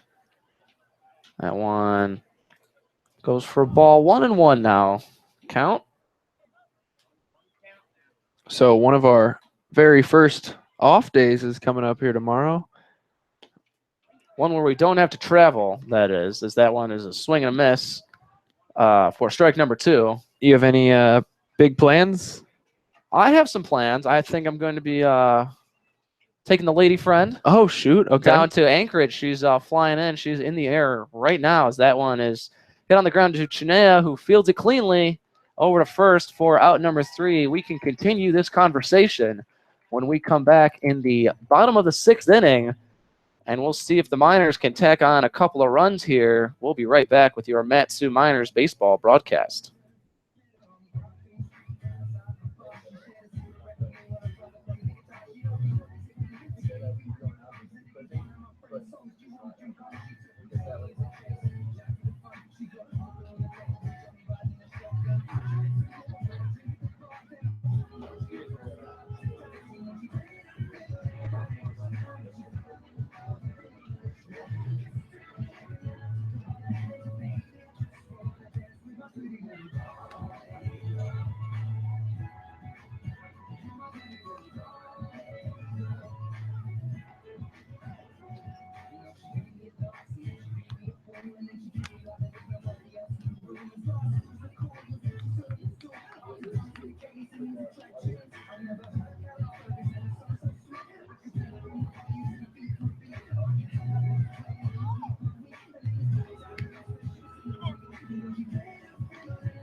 All right, Miners fans, let me hear it. Now batting, your catcher number 25, Andy Thomas.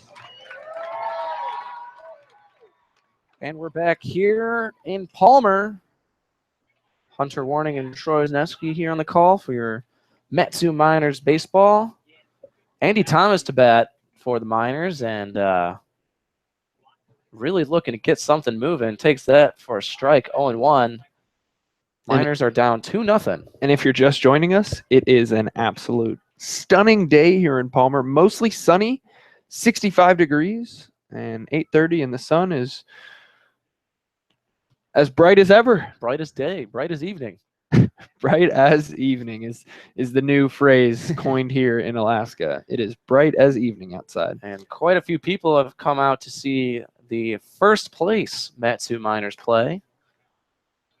That one taken for a ball. 2-1 now to Andy Thomas. Thomas has a single and a walk this evening. Keeping his hot streak going at the plate. Fouls that one back. 2-2.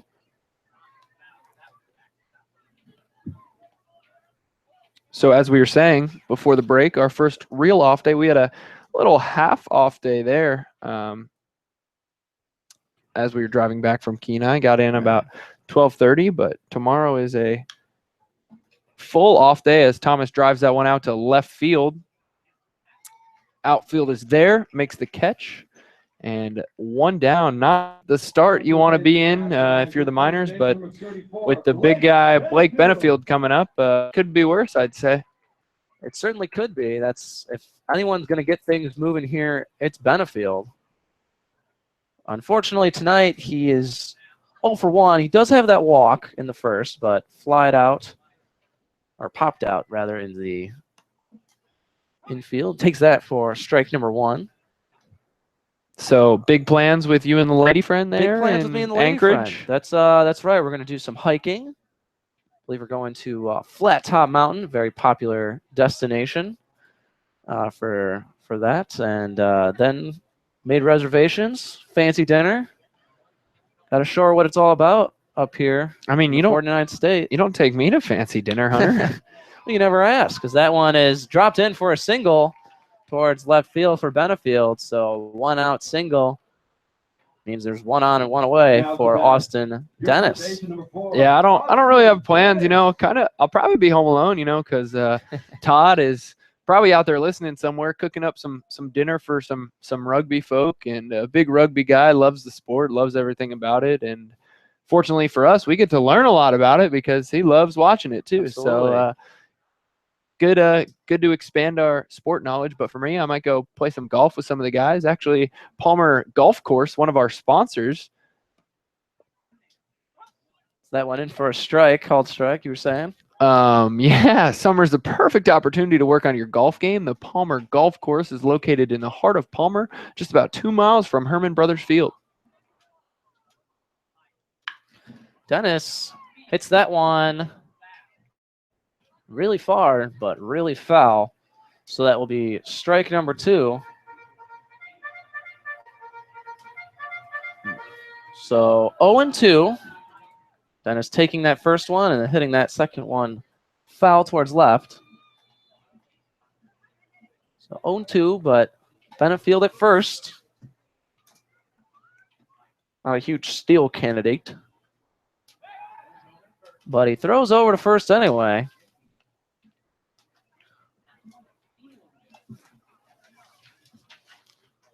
Quite the pitcher for the Chinooks. One of 2 lefties on the roster for the Chinooks as Dennis takes that for a ball. 1-2. He's out of Charleston Southern University. Fine institution. So that one goes for a ball. 2-2.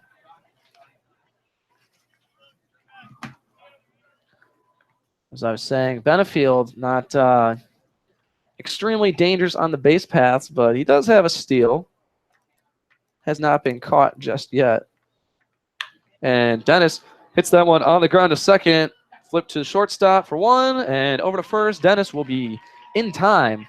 So it's only 1. Benefield thrown out at second. Dennis reaches at first. So it will only be a runner at first. 2 away, and Preston Pavlica to bat for the Miners. Pavlica over 2 on the night so far, and 2 strikeouts. But definitely once he gets the bat going, I wouldn't want to pitch to him. No, and it's that one is outside for a ball, 1-0. Yeah, I was out in left field again. Kind of a thing that I'm doing, yeah. You know, you're trying to get a little extra work, putting in work, see if coach will get me one of those jerseys. Speaking of jerseys, I believe that Napa Auto Parts is doing a jersey giveaway. So That's right. Go into all 3 locations that we've talked about multiple times in the show and ask them for more information. But Pavlica was sending more shots over the wall. Usually Benefield hits them all in BP, but Pavlica, I think, hit 3, and 2 of them were back-to-back. Pavlica rips that one into left field. That's going to find its way all the way to the wall. Dennis is motoring to third. So Pavlica, after striking out in his first 2 at-bats, comes up with a stand-up double. And another scoring opportunity here for the Miners with 2 away. That will bring up Zach Sharpley. Yeah, good job there by Pavlica. Got ahead in the count 2-0, and a lot of the time the batters will sit back and wait, see a strike first, but he stayed aggressive and drove that one to left field for a stand-up double. Sharpley 0 for 2. Ground out and a strikeout. And that one will get past the catcher, Rojas. Dennis flipped to the plate, and Dennis will be in and scores. Safe, gets under the tag, and the Miners are on the board. 2-1 here in Palmer. And now Pavlica went to third on the play. So 1 on, 2 away, and a 1-0 count to Zach Sharpley with a chance to tie this game up.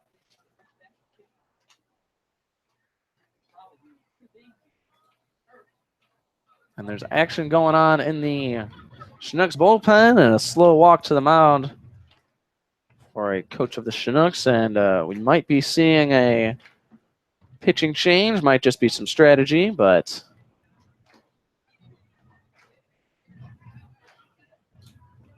we'll have to wait and see. Awful long top up there. We're going to take a short break. Or not. We'll see. We're going to wait and see what goes on here. Yeah, we'll hang around. If there's a pitching change, we are going to take a break, but it looks like it's just going to be a nice talk on the mound. Yeah, we'll hang around, talk some baseball, talk some golf, you know. Sure. Check out. Speaking of golf, U.S. Open. Yeah. Started today. There you go, little plug there. Ricky Fowler in the lead. That's my 7 guy. under. The guy out of Jupiter. Well, I don't know if he was out of Jupiter, but, you know, he goes to Jupiter Lanes, and I follow him on Snapchat. So you could say we're boys, you know? Basically best friends. The 1-0 pitch to Sharpley is high for a ball, 2-0. And we've talked about this time and time again, but this lineup is not one where you're going to walk Sharpley to get to Chinea at 9 or anything like that. A swing and a miss from Sharpley, 2-1. Just too many weapons. They may not be firing on all cylinders at all times, but at any moment, those guys can definitely hit and hit well. Yeah, absolutely. Chinea coming in at the 9th hole and hitting 292, and that's still pretty impressive for a 9th hole guy. And Sharpley as well, 8th hole, hitting 333. I mean, like you said, not really an easy out for the Miners lineup. 3-1 pitch. Sharpley hits that one high, but foul and out of play. So 3 balls, 2 strikes, and 2 outs. Preston Pavlica at third for the Miners, who trail 2-1. Scored on a pass ball here with 2 outs. That Pavlica double, huge so far. The 3-2 pitch.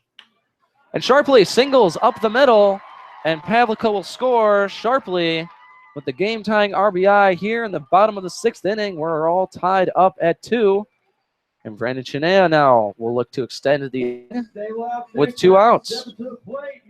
Yeah, good job there by Zach Sharpley getting ahead in the count at 2-1 and then finding a pitch to drive as we see Mike Antico will be pinch running for him at first base. From St. John's, number 12, Mike Antico. So Antico, with that change, will take over designated hitter position for now. We'll see if Ben Taylor shuffles some people around in the field when we head to the top of the 7th. Looks like there is going to be a pitching change now here for the Chinooks. So with that, we're going to take a short break, but the Miners have tied it up at 2. We're going to be right back with more Matsu Miners baseball after this.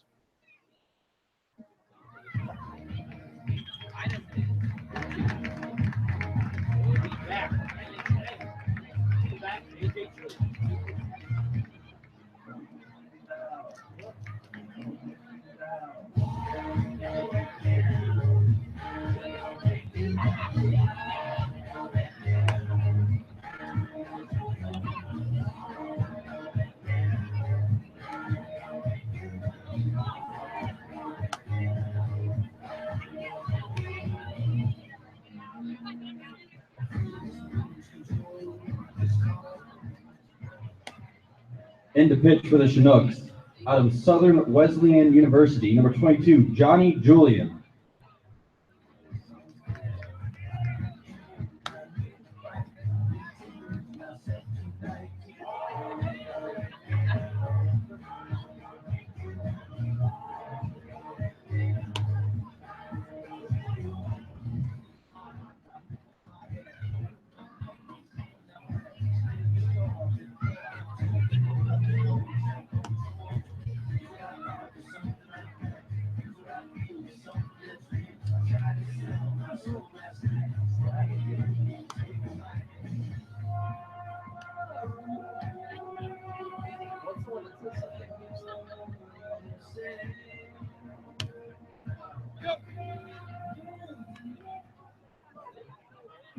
Time, fans, let's keep this rally in the valley going. Stepping to the plate, your second baseman, number 5, Brendan Chanea.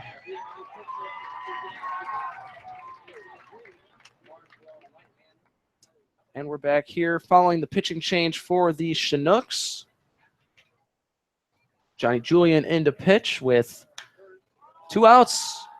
And Chanea pops that one into right field, and it will be caught. So that will do it here for the rally here in the bottom of the 6th. But the Miners score 2, a pass ball and an RBI single, ties the game up at 2 apiece. We head to the top of the 7th. We'll be right back with more Mat-Su Miners baseball right after this.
Coming to the plate for the Chinooks, shortstop number 8, Aaron Shackelford.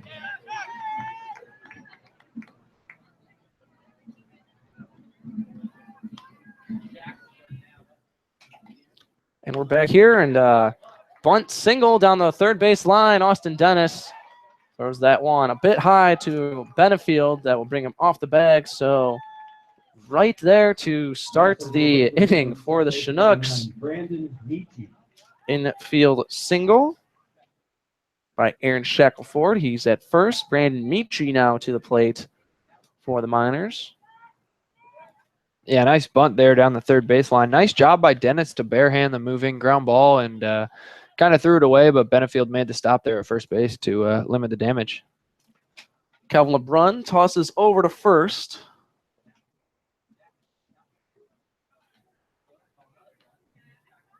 But now he is ready to deliver. That one, a swing and a miss. 0-1.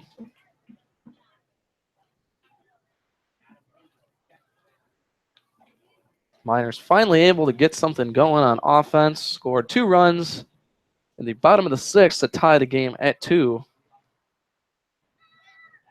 As LeBron again tosses over to first. No balls and 1 strike.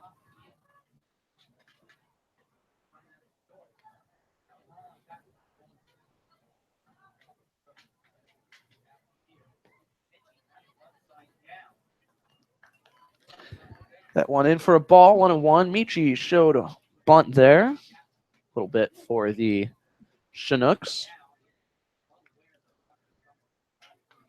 Chinooks in the basement of the Alaska Baseball League. Only 1 win so far this season as LeBron tosses over to first again.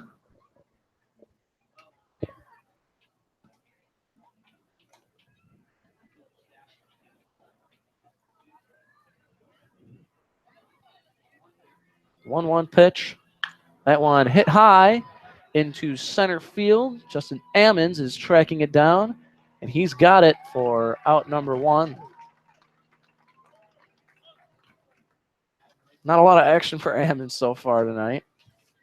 But making it count when he gets it. Yeah, not much action at all, but he was out there. He was next to me during BP. We were talking some game. He was letting me throw some balls in. So good kid out of Tennessee. A whole bunch of fun, and he's pretty good at Mafia, one of the games that we were playing a lot of there in Kenai. You pick the Mafia. They basically pick people that they want to off in the game. I mean, and then the cops. Card game. Yeah, it's card game, everybody. Well, yeah, kind of. The cops don't really they try to figure out who the Mafia are, and then the doctor gets somebody to save. And Justin Ammons, who they call Ammo, very pays attention to detail there, and was pretty spot on with who was who. Rojas hits that one to short. It was a hit and run on, so runner will be safe, Shackelford, but Rojas will be out at first. So 1 on and 2 away. Luke Coffey to bat now. Runner at second for the Chinooks here in the top of the 7th inning.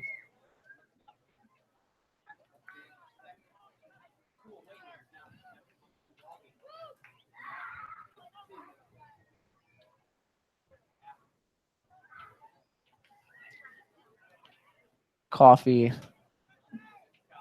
0 for 2. Reached on an error. That one in for a ball. Thomas, good job keeping that one in front of him. So 1 and 0. 2 away here, top of the 7th. Game tied at 2 apiece.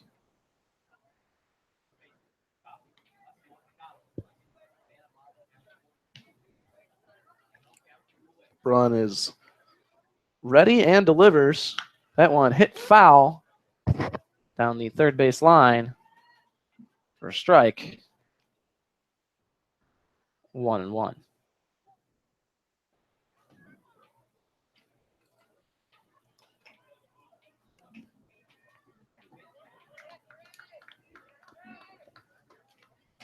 Man, it's so nice to be back at Herman Brothers Field. Got great Wi-Fi across all platforms, on my phone, on my computer, on the other computer, on your computer. There's so much technology going on and some great Wi-Fi to support it. So we appreciate that, Herman Brothers. That went in for a ball. Thomas mishandles it. The runner goes, but he is going to be thrown out at third. So nice awareness by Austin Dennis at third and Andy Thomas behind the plate. And so LeBron gets out of another inning. No runs score. We are ready to stretch here at Herman Brothers Field. We'll be back with the bottom of the 7th inning in a little bit right here on your Matsu Miners baseball broadcast.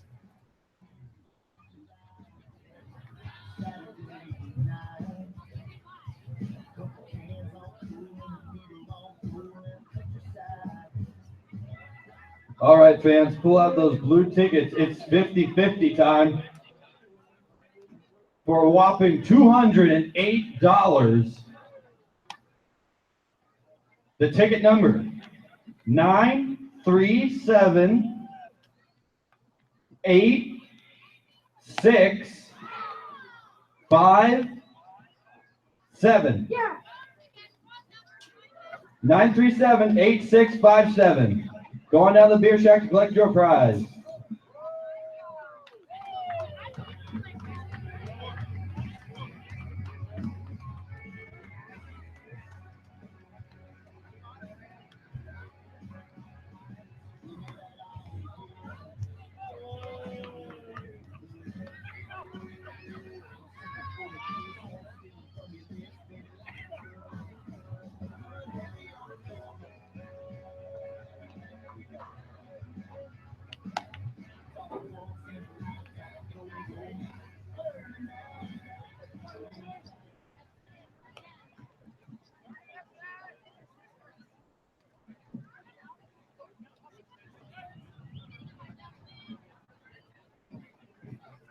Now stepping to the plate for your Miners, number 9, Quinn Cotton.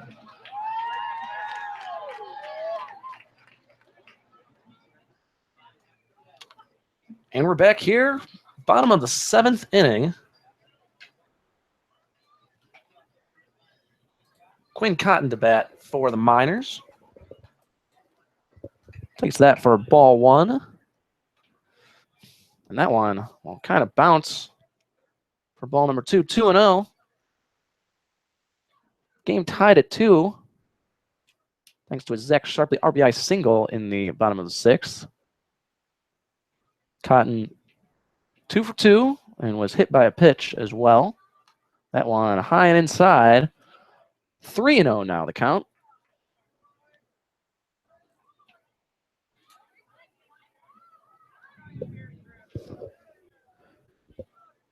Pitch.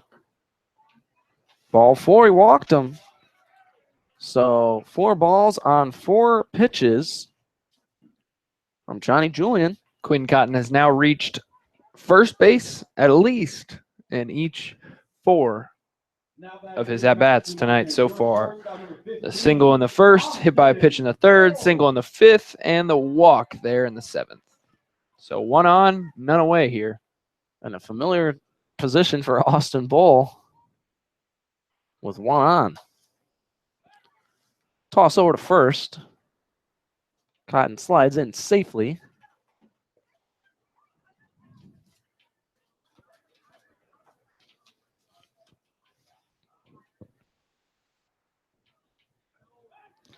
Another toss over to first. We like to thank our sponsors here, but we'd also like to thank you listening at home. Absolutely. Through our YouTube stream. You're the reason we do it. All over the place. Bull shows bunt, takes that for a strike. 0-1. Yeah, from Palmer, Alaska to Joliet, Illinois to Jupiter, Florida to Grand Canyon. And everywhere in between. I don't know if we have any international listeners out there. We'd love to hear from you.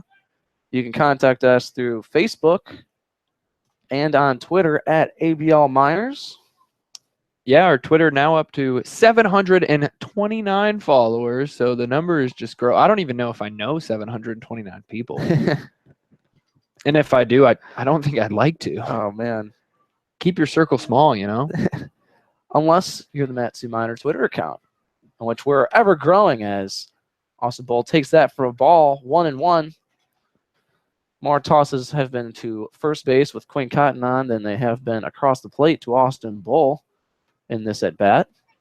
Yeah, but we definitely appreciate the following. We have a lot of viewers on tonight, probably over 2 million. Yep, 21, perfect, 2 million. And a lot of followers there on Twitter. And if you ever need us or anything, or just want to say that we're doing an all right job or something, make sure to tweet at us. Puts down a real nice bunt down the third base line. He will be thrown out at first, but moves Cotton over to second. So 1 away and a runner in scoring position for Justin Ammons. And that's something that Austin Bull gets called upon to do quite a bit, and he's real good at it. Let's hear all 913 of you in the ballpark tonight. Yeah, absolutely. Even bunted for a base hit earlier in the year down the third base line and got a really good 90 time running down there to first base. So good for him. Move the runner over and do his job here as Justin Ammons steps up, like you said, with runners in scoring position, or a runner in scoring position. That's right. Chance to take the lead here in the bottom of the 7th. Game tied at 2. That one sails in real high for a ball, 1-0. Some between the two of us have called a breaking ball with not a whole lot of break to it. Yeah. I think AWOL Nation would be proud of that, as that song called Sail, right? Sail. That's right. Ammons hits a single that's going to drop in between right and center field, almost to the warning track. Cotton will score. Ammons will hold up at second base, but it is an RBI double, and the Miners take the lead 3-2. And a big hit from the center fielder to drive in Cotton. For your catcher, number 25, Andy Thomas. And that will bring up Andy Thomas, who's already singled, walked, and flied out this evening, but would like to tack on an RBI with Ammons at second and only one away here in the bottom of the 7th inning. That one from Julian is high for a ball, 1-0.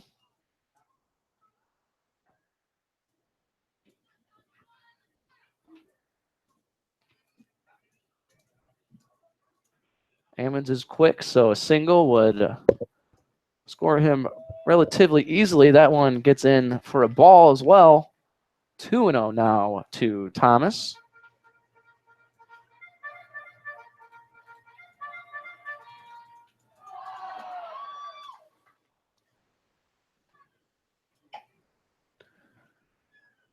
Julian ready and delivers. Swing and a miss from Thomas. Ladies and gentlemen, $2 burgers at the concession So, stand. Get 'em while they're hot. 2 balls and 1 strike to the catcher from Baylor. Did you hear that announcement? $2 burgers at the concession stand? I did. Yeah, we're gonna go off air real quick. We'll be right back. right back. The pitch, that one high for a ball, 3-1. Just kidding, but those burgers, those minor burgers, man. Fantastic. Yeah, so if you're listening from Florida, book yourself a plane ticket and get up here, get yourself a nice minor burger. I actually got one today, and they forgot the top bun, so one small mistake, but it was fixed, and they felt bad, so they gave me a free Gatorade as well. That was a swing and a miss, so now full count with 1 away to Andy Thomas. Runner at second. Miners lead 3-2 thanks to RBI double from Justin Ammons. The Miners looking to add more. Not on that one, however. Swing and a miss from Thomas, and he'll take a seat. And so there will be 2 away, and that brings up Blake Benefield with 1 on. Blake Benefield. And I hope we're not expecting too much out of the kid. I mean, he did hit 3 home runs, but he can't hit a home run every time he comes to bat. No, absolutely not. We got to stop putting pressure on him and just sit back and watch him do his thing at the plate here.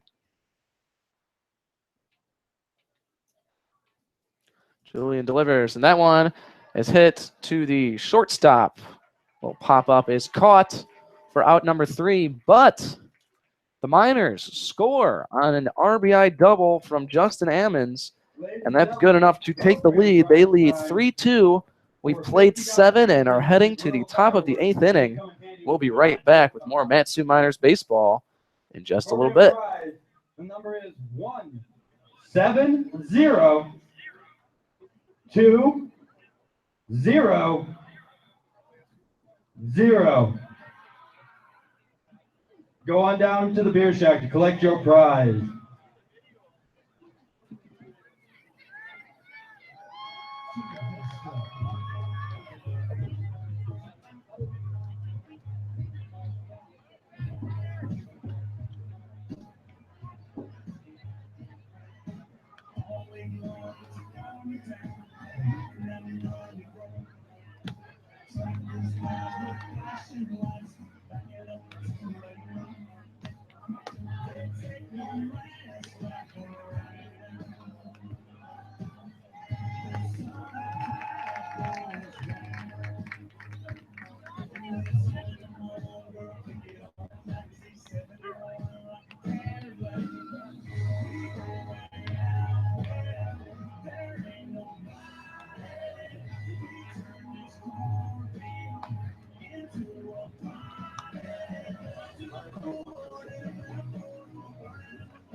Leading off the top of the 8th for the Chinooks, first base number 30, Luke Coffey. We're back here, top of the 8th inning. Miners lead 3-2. Calvin LeBron on the mound for the Miners. They'll be going against Luke Coffey, who steps in the box for the Chinooks. First pitch in for a strike, 0-1.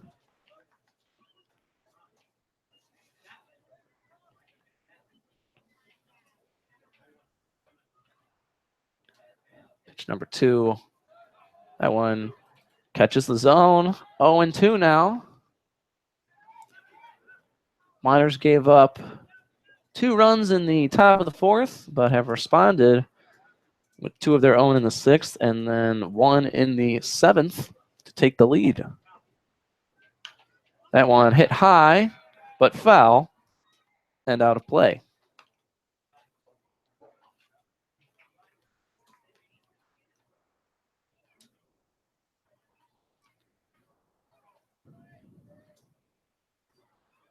LeBron going to be a senior when he heads back to Gonzaga after this ABL season.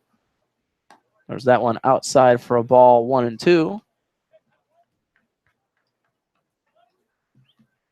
Native of Phoenix, Arizona. Yeah, one of many kids on the roster and in the coaching staff that call Arizona home. That one's ripped into left field. Cotton heading back. And that will be gone. That's going to be a home run for the Chinooks. And with one swing of the bat from Luke Coffey, the game is tied at 3 apiece.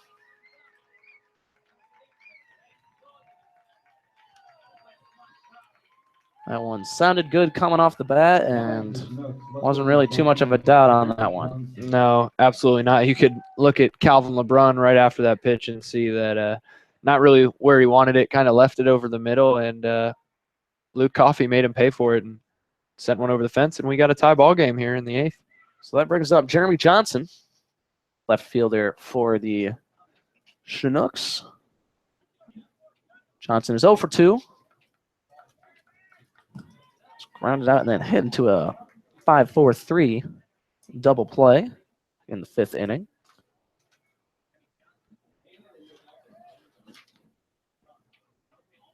LeBron delivers. That one catches the corner for a strike. 1-1.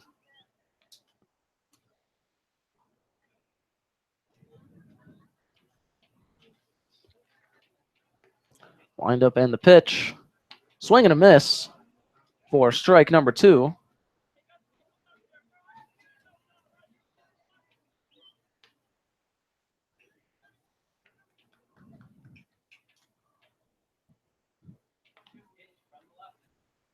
And that one swung and dribbled foul, so Jarbson stays alive there.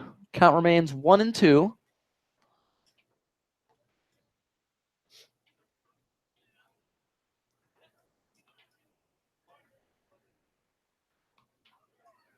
The delivery is low, and the count will be even at 2 apiece. Yeah, it looks like there is something going there in the Miners bullpen. Looks like Thaddeus Ward from here.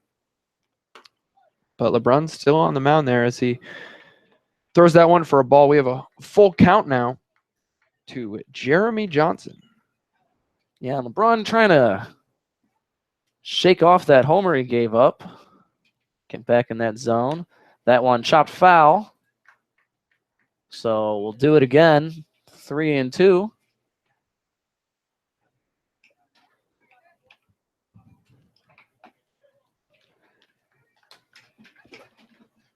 It's just like quarterbacks in football. That one is inside for a ball. He walked him, so 1 on and none away. To have a short memory out there on the mound after something like that, a home run, game-tying home run, or anything of that nature that can be prone to shaking you, I guess, got to get back on the horse. Yeah, pretty tough spot there. Getting ahead in the count and then giving up the walk after a full count and a couple balls batted off, especially right after that home run as Matt Greeley, the pitching coach, will walk out and talk to Calvin LeBron. Probably just tell him settle down, like back-to-back times now.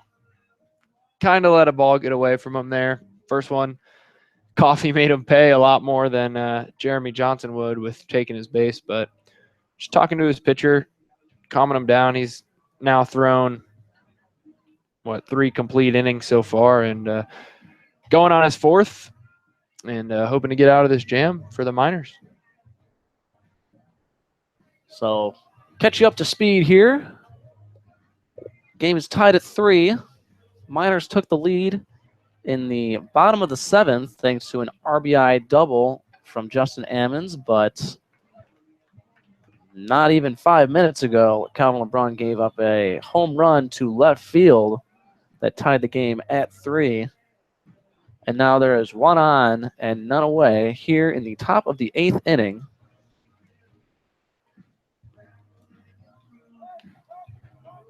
There will be time called. As the music was still bumping. Yeah. Well, we like to have a good time here. We like to have a house party. We don't need nobody. But no place for that while the ball's in play. And that one bunted, but right behind the plate. So Andy Thomas catches that one in foul territory. And a quick out number 1. And that will bring up Now set to play for the Chinooks, center field number 24, Micah Priest.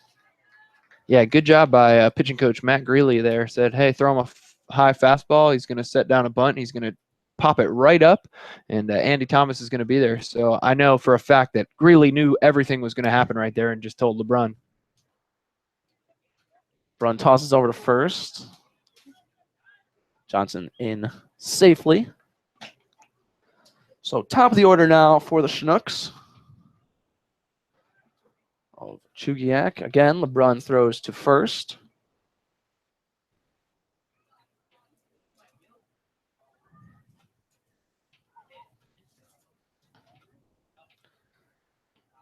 This time he's ready and is set to deliver.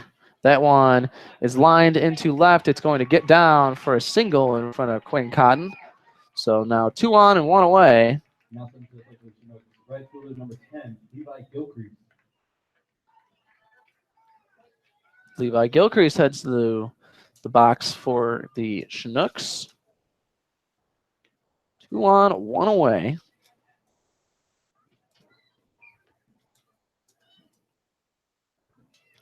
Thomas will head to the mound to talk things over with LeBron. As skipper Ben Taylor comes out to make a change in pitcher, we will be right back on your Matsu Miners baseball broadcast.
In the pitch for your Matsu Miners out of Central Florida, number 30, Thaddeus Ward.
Again, steps to the plate for the Chinooks. Right field number 10, Levi Gilcrease.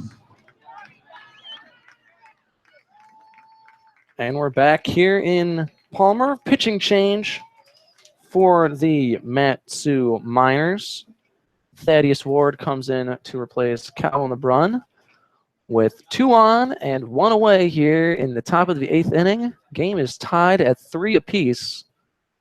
LeBrun gave up a game-tying home run to start the inning. So Ward steps in relief. Pitch. That one falls in for a ball. 1-0.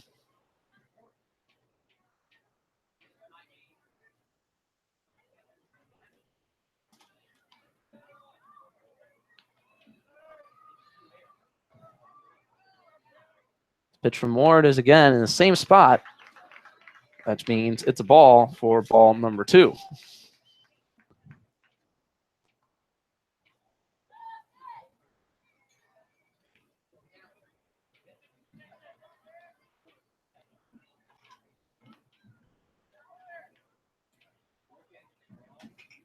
Two-zero pitch. Swing and a miss for strike number 1. Levi Gilcrease to bat for the Chinooks. Calvin LeBrun's final line tonight in relief. 3.3 1/3 innings pitched. 1 run given up on that home run. 3 hits, 1 walk. No strikeouts as Ward throws that one for a ball. The count is at 3-1 now.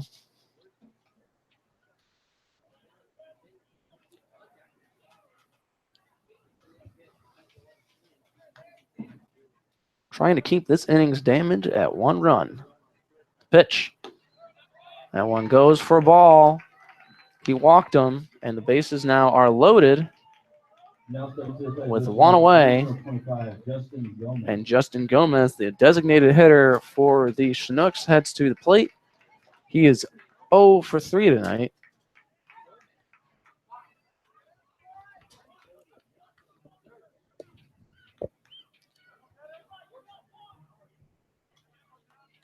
Seems like a good chance for a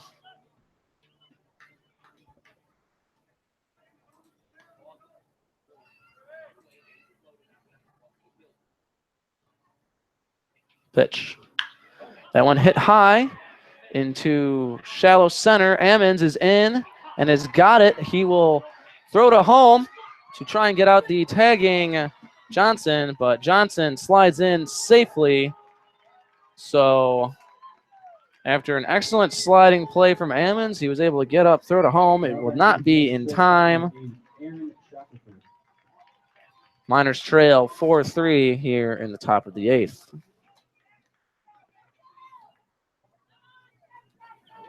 Runners at first and second, 2 away. So bring up Aaron Shackelford. Yeah, good job there by Ammons to get the first out. I mean, it was a tough play. Ran in there and made a sliding catch and got up and made a great throw home.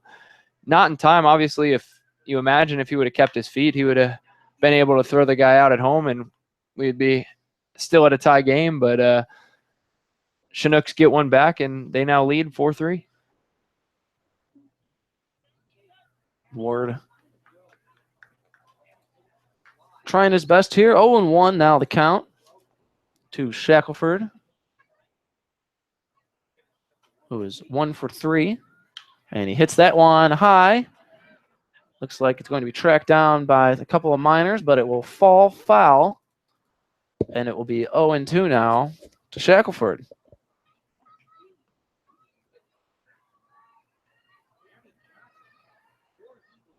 Three Miners were over there in foul territory in left. Quite a bit of foul territory here down the foul lines. I did just see something that I do have to report.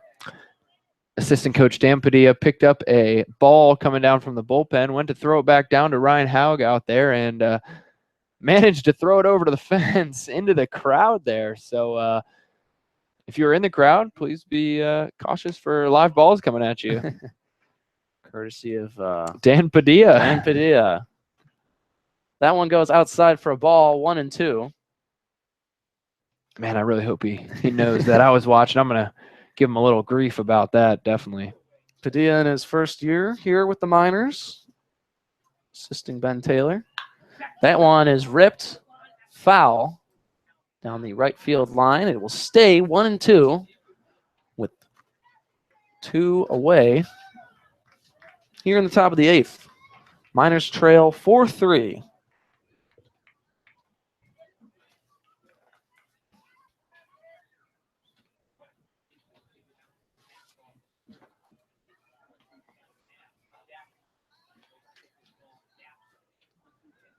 The 1-2 pitch. That one hit high and to left. Cotton tracking and has got it for out number 3, but the Chinooks score a couple and retake the lead 4-3. We head to the bottom of the 8th inning where the Miners will look to strike back themselves. We'll be right back with more Mat-Su Miners baseball after this.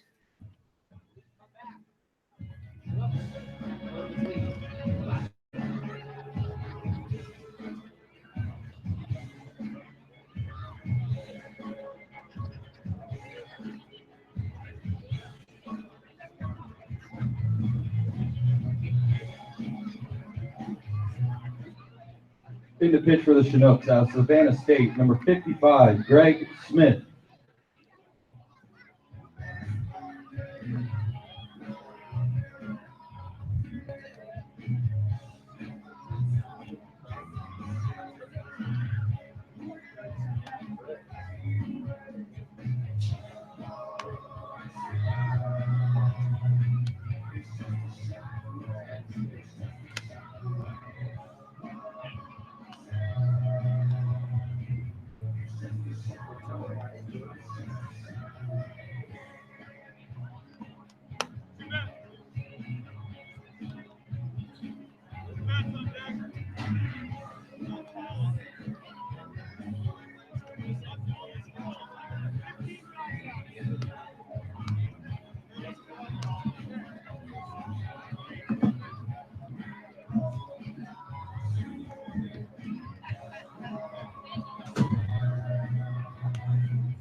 All right, Miners fans, let me hear you step into the plate. Your third baseman, number 4. And we're back Austin here Dennis. with more Mat-Su Miners baseball. Hunter Warning and Troy Wisniewski here. Miners trail 4-3, bottom of the 8th inning. And Austin Dennis at the plate for the Miners. Looking to change that. He takes that one, ball 1, 1-0.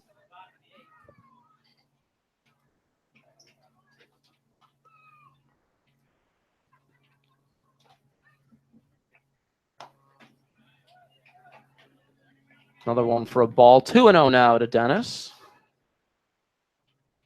Dennis he flied out in his first at bat, grounded out in his second, and hit into a fielder's choice in his third.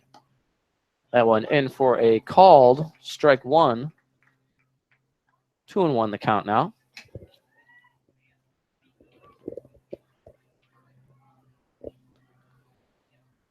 That one catches the corner outside.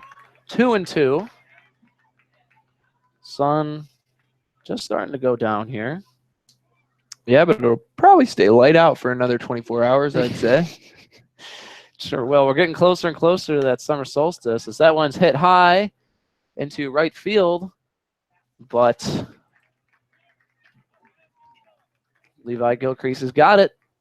for the Chinooks for out number 1, and that will now bring up Preston Pavlica, who got things moving there in the 6th inning with a double. He would eventually score. That double came with 2 outs. And that pitch down for a ball. 1-0.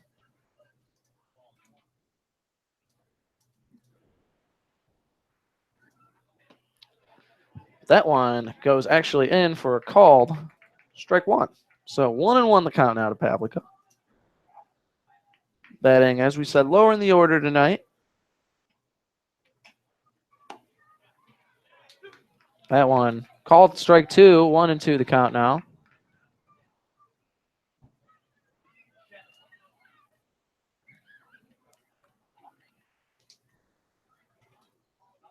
Miners have 3 runs on 8 hits, but 3 errors, which might explain how the Chinooks find themselves ahead with 4 runs on only 4 hits and no errors. But Pavlica rips that one into left center. A diving, excellent play from the left fielder for the Chinooks, Jeremy Johnson, will rob Pavlica of a base hit, and that will be 2 outs now. Yeah, great job by Johnson out there in left field, but unfortunately for him, point streak, it's still ruled a fly ball to left field, so don't get any style points here, buddy, but nice catch. Absolutely, and Mike Antico will come in now. Of course, was a pinch runner for Zach Sharpley after last inning. Sharpley with the RBI single to make it a tie game at 3. Antico came to run the bases. A quick kid. And now bats here as the designated hitter. Swings and misses at that one. 1-1 the count now.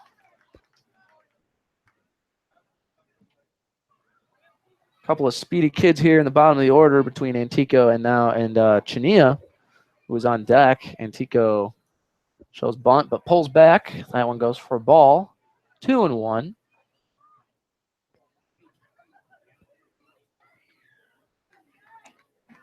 Yeah, tough spot to be in with the Miners. Only 4 more outs until they find themselves with their 2nd loss of the season. Both self-inflicted. You mentioned 3 errors here, a handful of errors in the Oilers game that they ended up losing by 1 run. Kind of the same situation, kick the ball around a little bit and find themselves behind in the count. 2-2 now. That one goes for a ball. Count is full.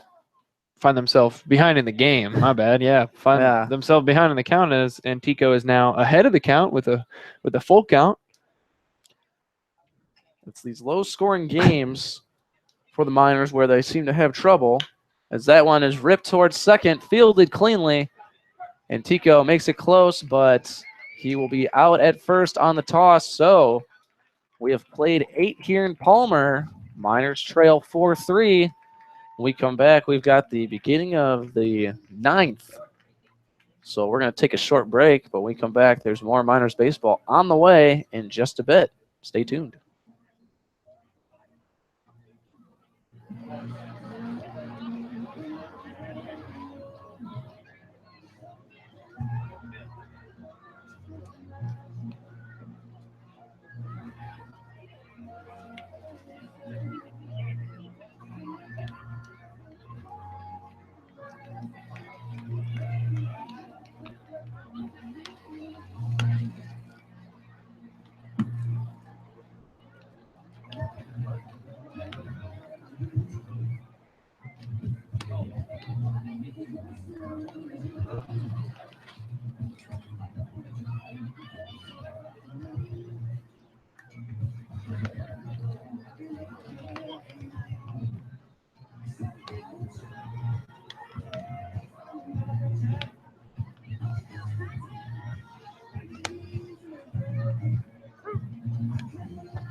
Now batting for the Chinooks.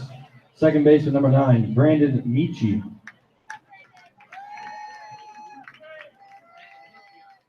And we're here. Herman Brothers Field, Palmer, Alaska. Matsu Miners trail 4-3 here in the top of the 9th inning. Thaddeus Ward on the mound for the Miners.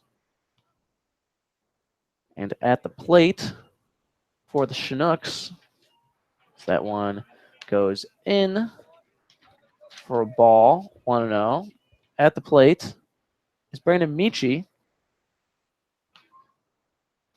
who's done decent. He's 0 for 3. Reached on an error. That one fouled back to the fencing for strike number 1.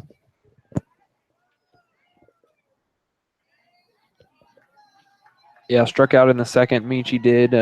Reached on an error on Chania there at second, and then flew out to center field in the 7th. That pitch goes inside for a ball. 2-1 the count now.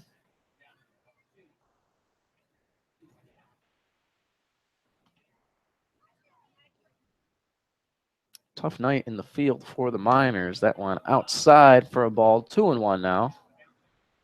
As we said at the end of the 8th there, 3 errors kind of negating those 8 hits on the offensive side. Trading errors for runs with the Chinooks, who find themselves ahead 4-3 on our team for Matsu. Pitch. Called.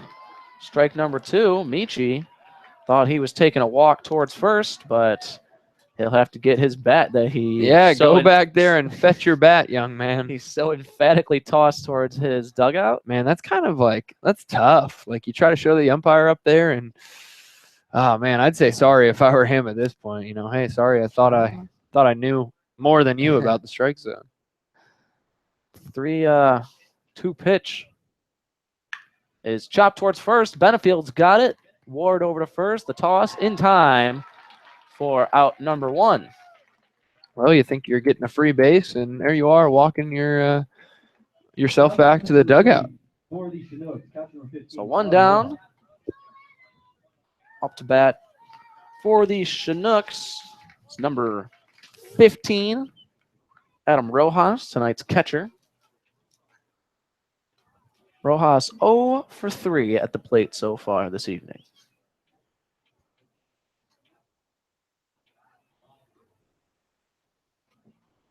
Pitch from Ward. In there for a strike, 0-1.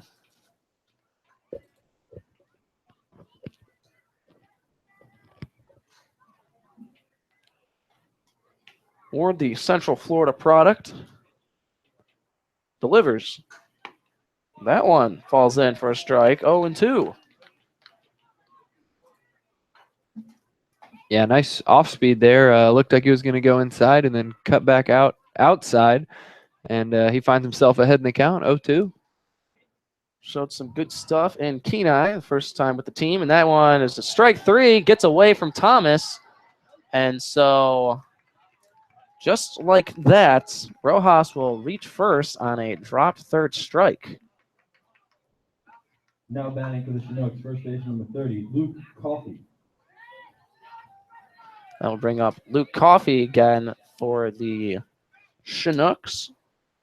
That's one of the tough positions with being ahead in the count 0-2. You throw a ball in the dirt, something that the hitter can't hit, and he swings at it. You get a strikeout, but you lose the ball to the backstop in that one, and now you have a runner on first with 1 out. That one in for a called strike 1. Coffee back up. You know he's got to be thinking, I'm going to do what I did last inning and send one over the left field fence. So Thaddeus Ward, good job getting out in front of him and working the count. That's huge here in late inning situations like that. 1 on, 1 away for the Chinooks. That one a chopper, and that will find its way through the gap. So after that drop 3rd strike, Chinooks tack on a single. So runners at first and second with 1 away here in the top of the 9th inning. Jeremy Johnson will head to the plate for the Chinooks. Johnson 0 for 2 with a walk. Yeah, if you're the Miners, really got to get out of this inning without giving up a run if you want to have any chance with just 3 outs to work with, if you want any chance to come back in this game and get the win. Ward delivers that one high for a ball, 1-0. Miners will have the bottom of the order starting with Chania, the 9th batter, and then back to Quinn Cotton and Austin Bowl to start the bottom of the 9th.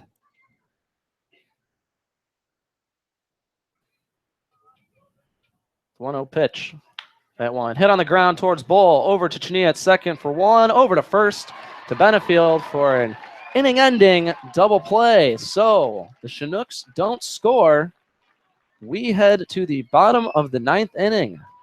Miners got 3 outs to get 2 runs here, looking for a win. We'll be right back with Mat-Su Miners baseball right here after a short break.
Since we do not have a home game on Sunday, we'd like to wish a happy Father's Day to all the fathers in the crowd tonight.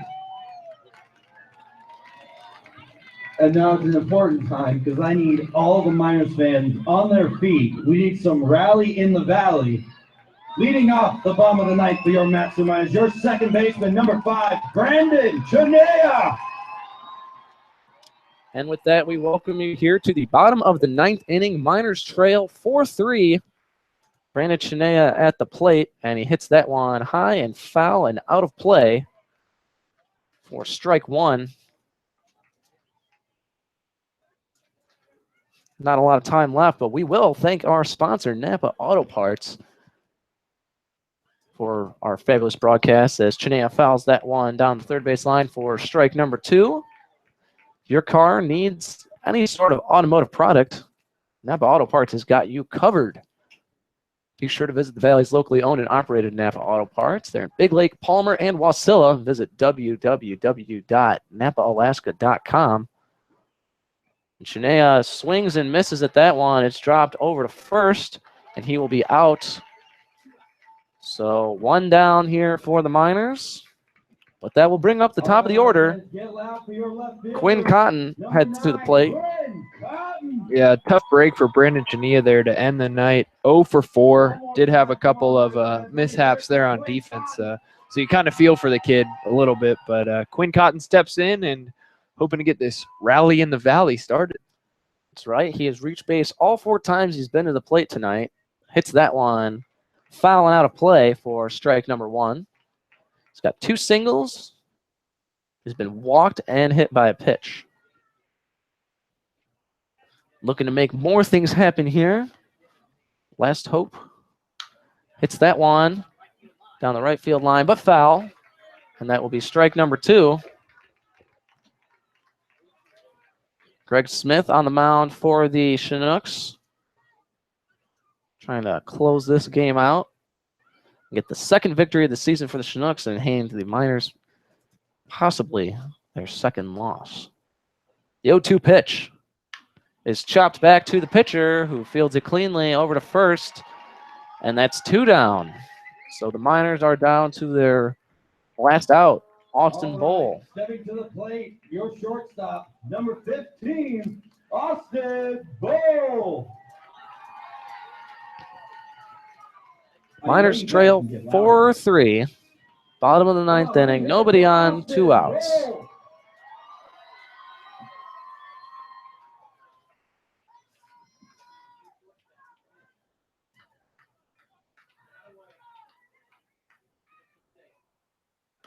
That pitch outside for a ball, 1-0.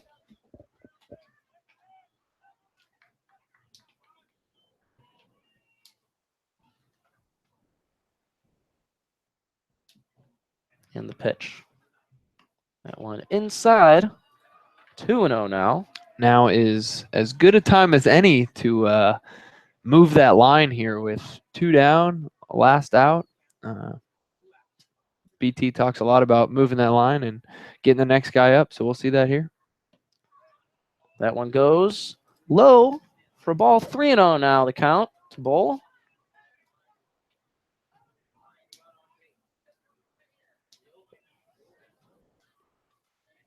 Smith delivers. That one goes for a strike, 3-1.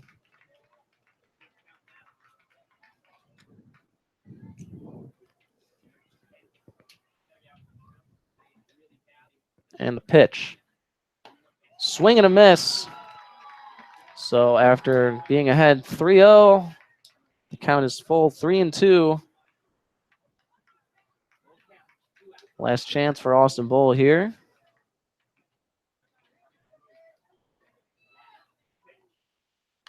That one fouled back into the fence here behind home plate. And Bowl stays alive. Count remains 3-2.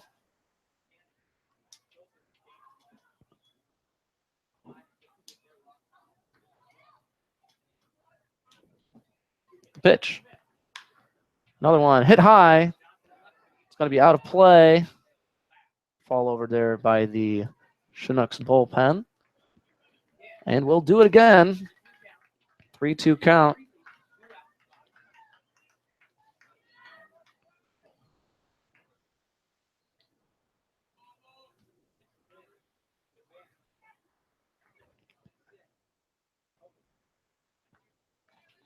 As big a moment as any so far in this season for the Miners. Pitch. Outside, he walked him. So excellent patience at the plate for Austin Bowl. Keeps the hopes alive here for the Miners. And that will bring up Andy Thomas with 1 on and 2 away. Or pardon me, Justin Ammons, who has a single and a double. 2 for 4 on the night, Justin Ammons. And big RBI double.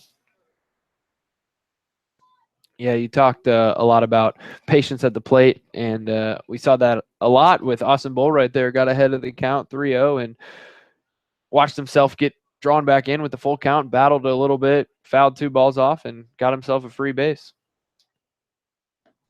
Ammons takes that for a ball, 1-0.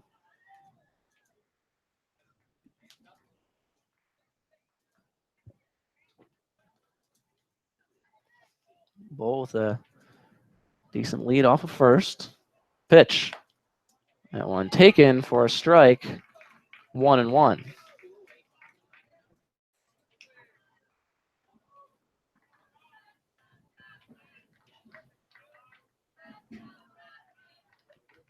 Throw over to first. Bull will be safe.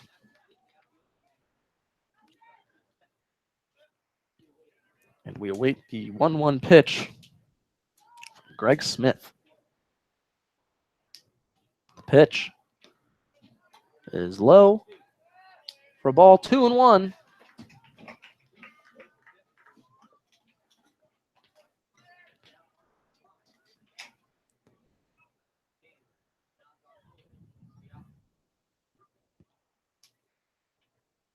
Another throw over to first. Bull is in head first. Safely.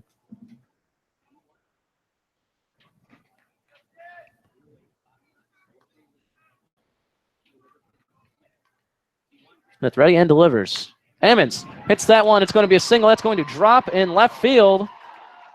And so the Miners, with 2 outs, have 2 on. And headed to the plate will be Andy Thomas. 1 for 3 with a walk.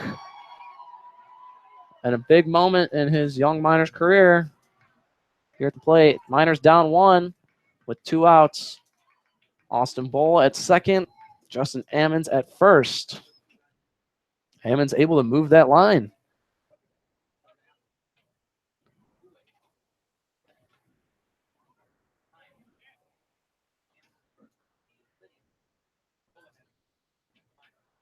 Pitch from Smith.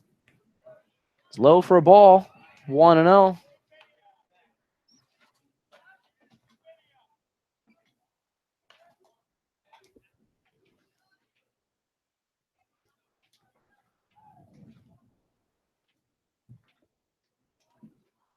Ammons batting .500 coming into tonight. Swings and misses at that one. And the count will be even at 1. Yeah, if you're the Miners, one of the many guys that you would want up at this point, but Andy Thomas definitely one of the power hitters hitting in the 4-hole tonight. Just that speaks volumes in itself where he bats in the lineup. Benefield on deck. That one hit foul and out of play. 1 ball and 2 strikes to the catcher, Thomas.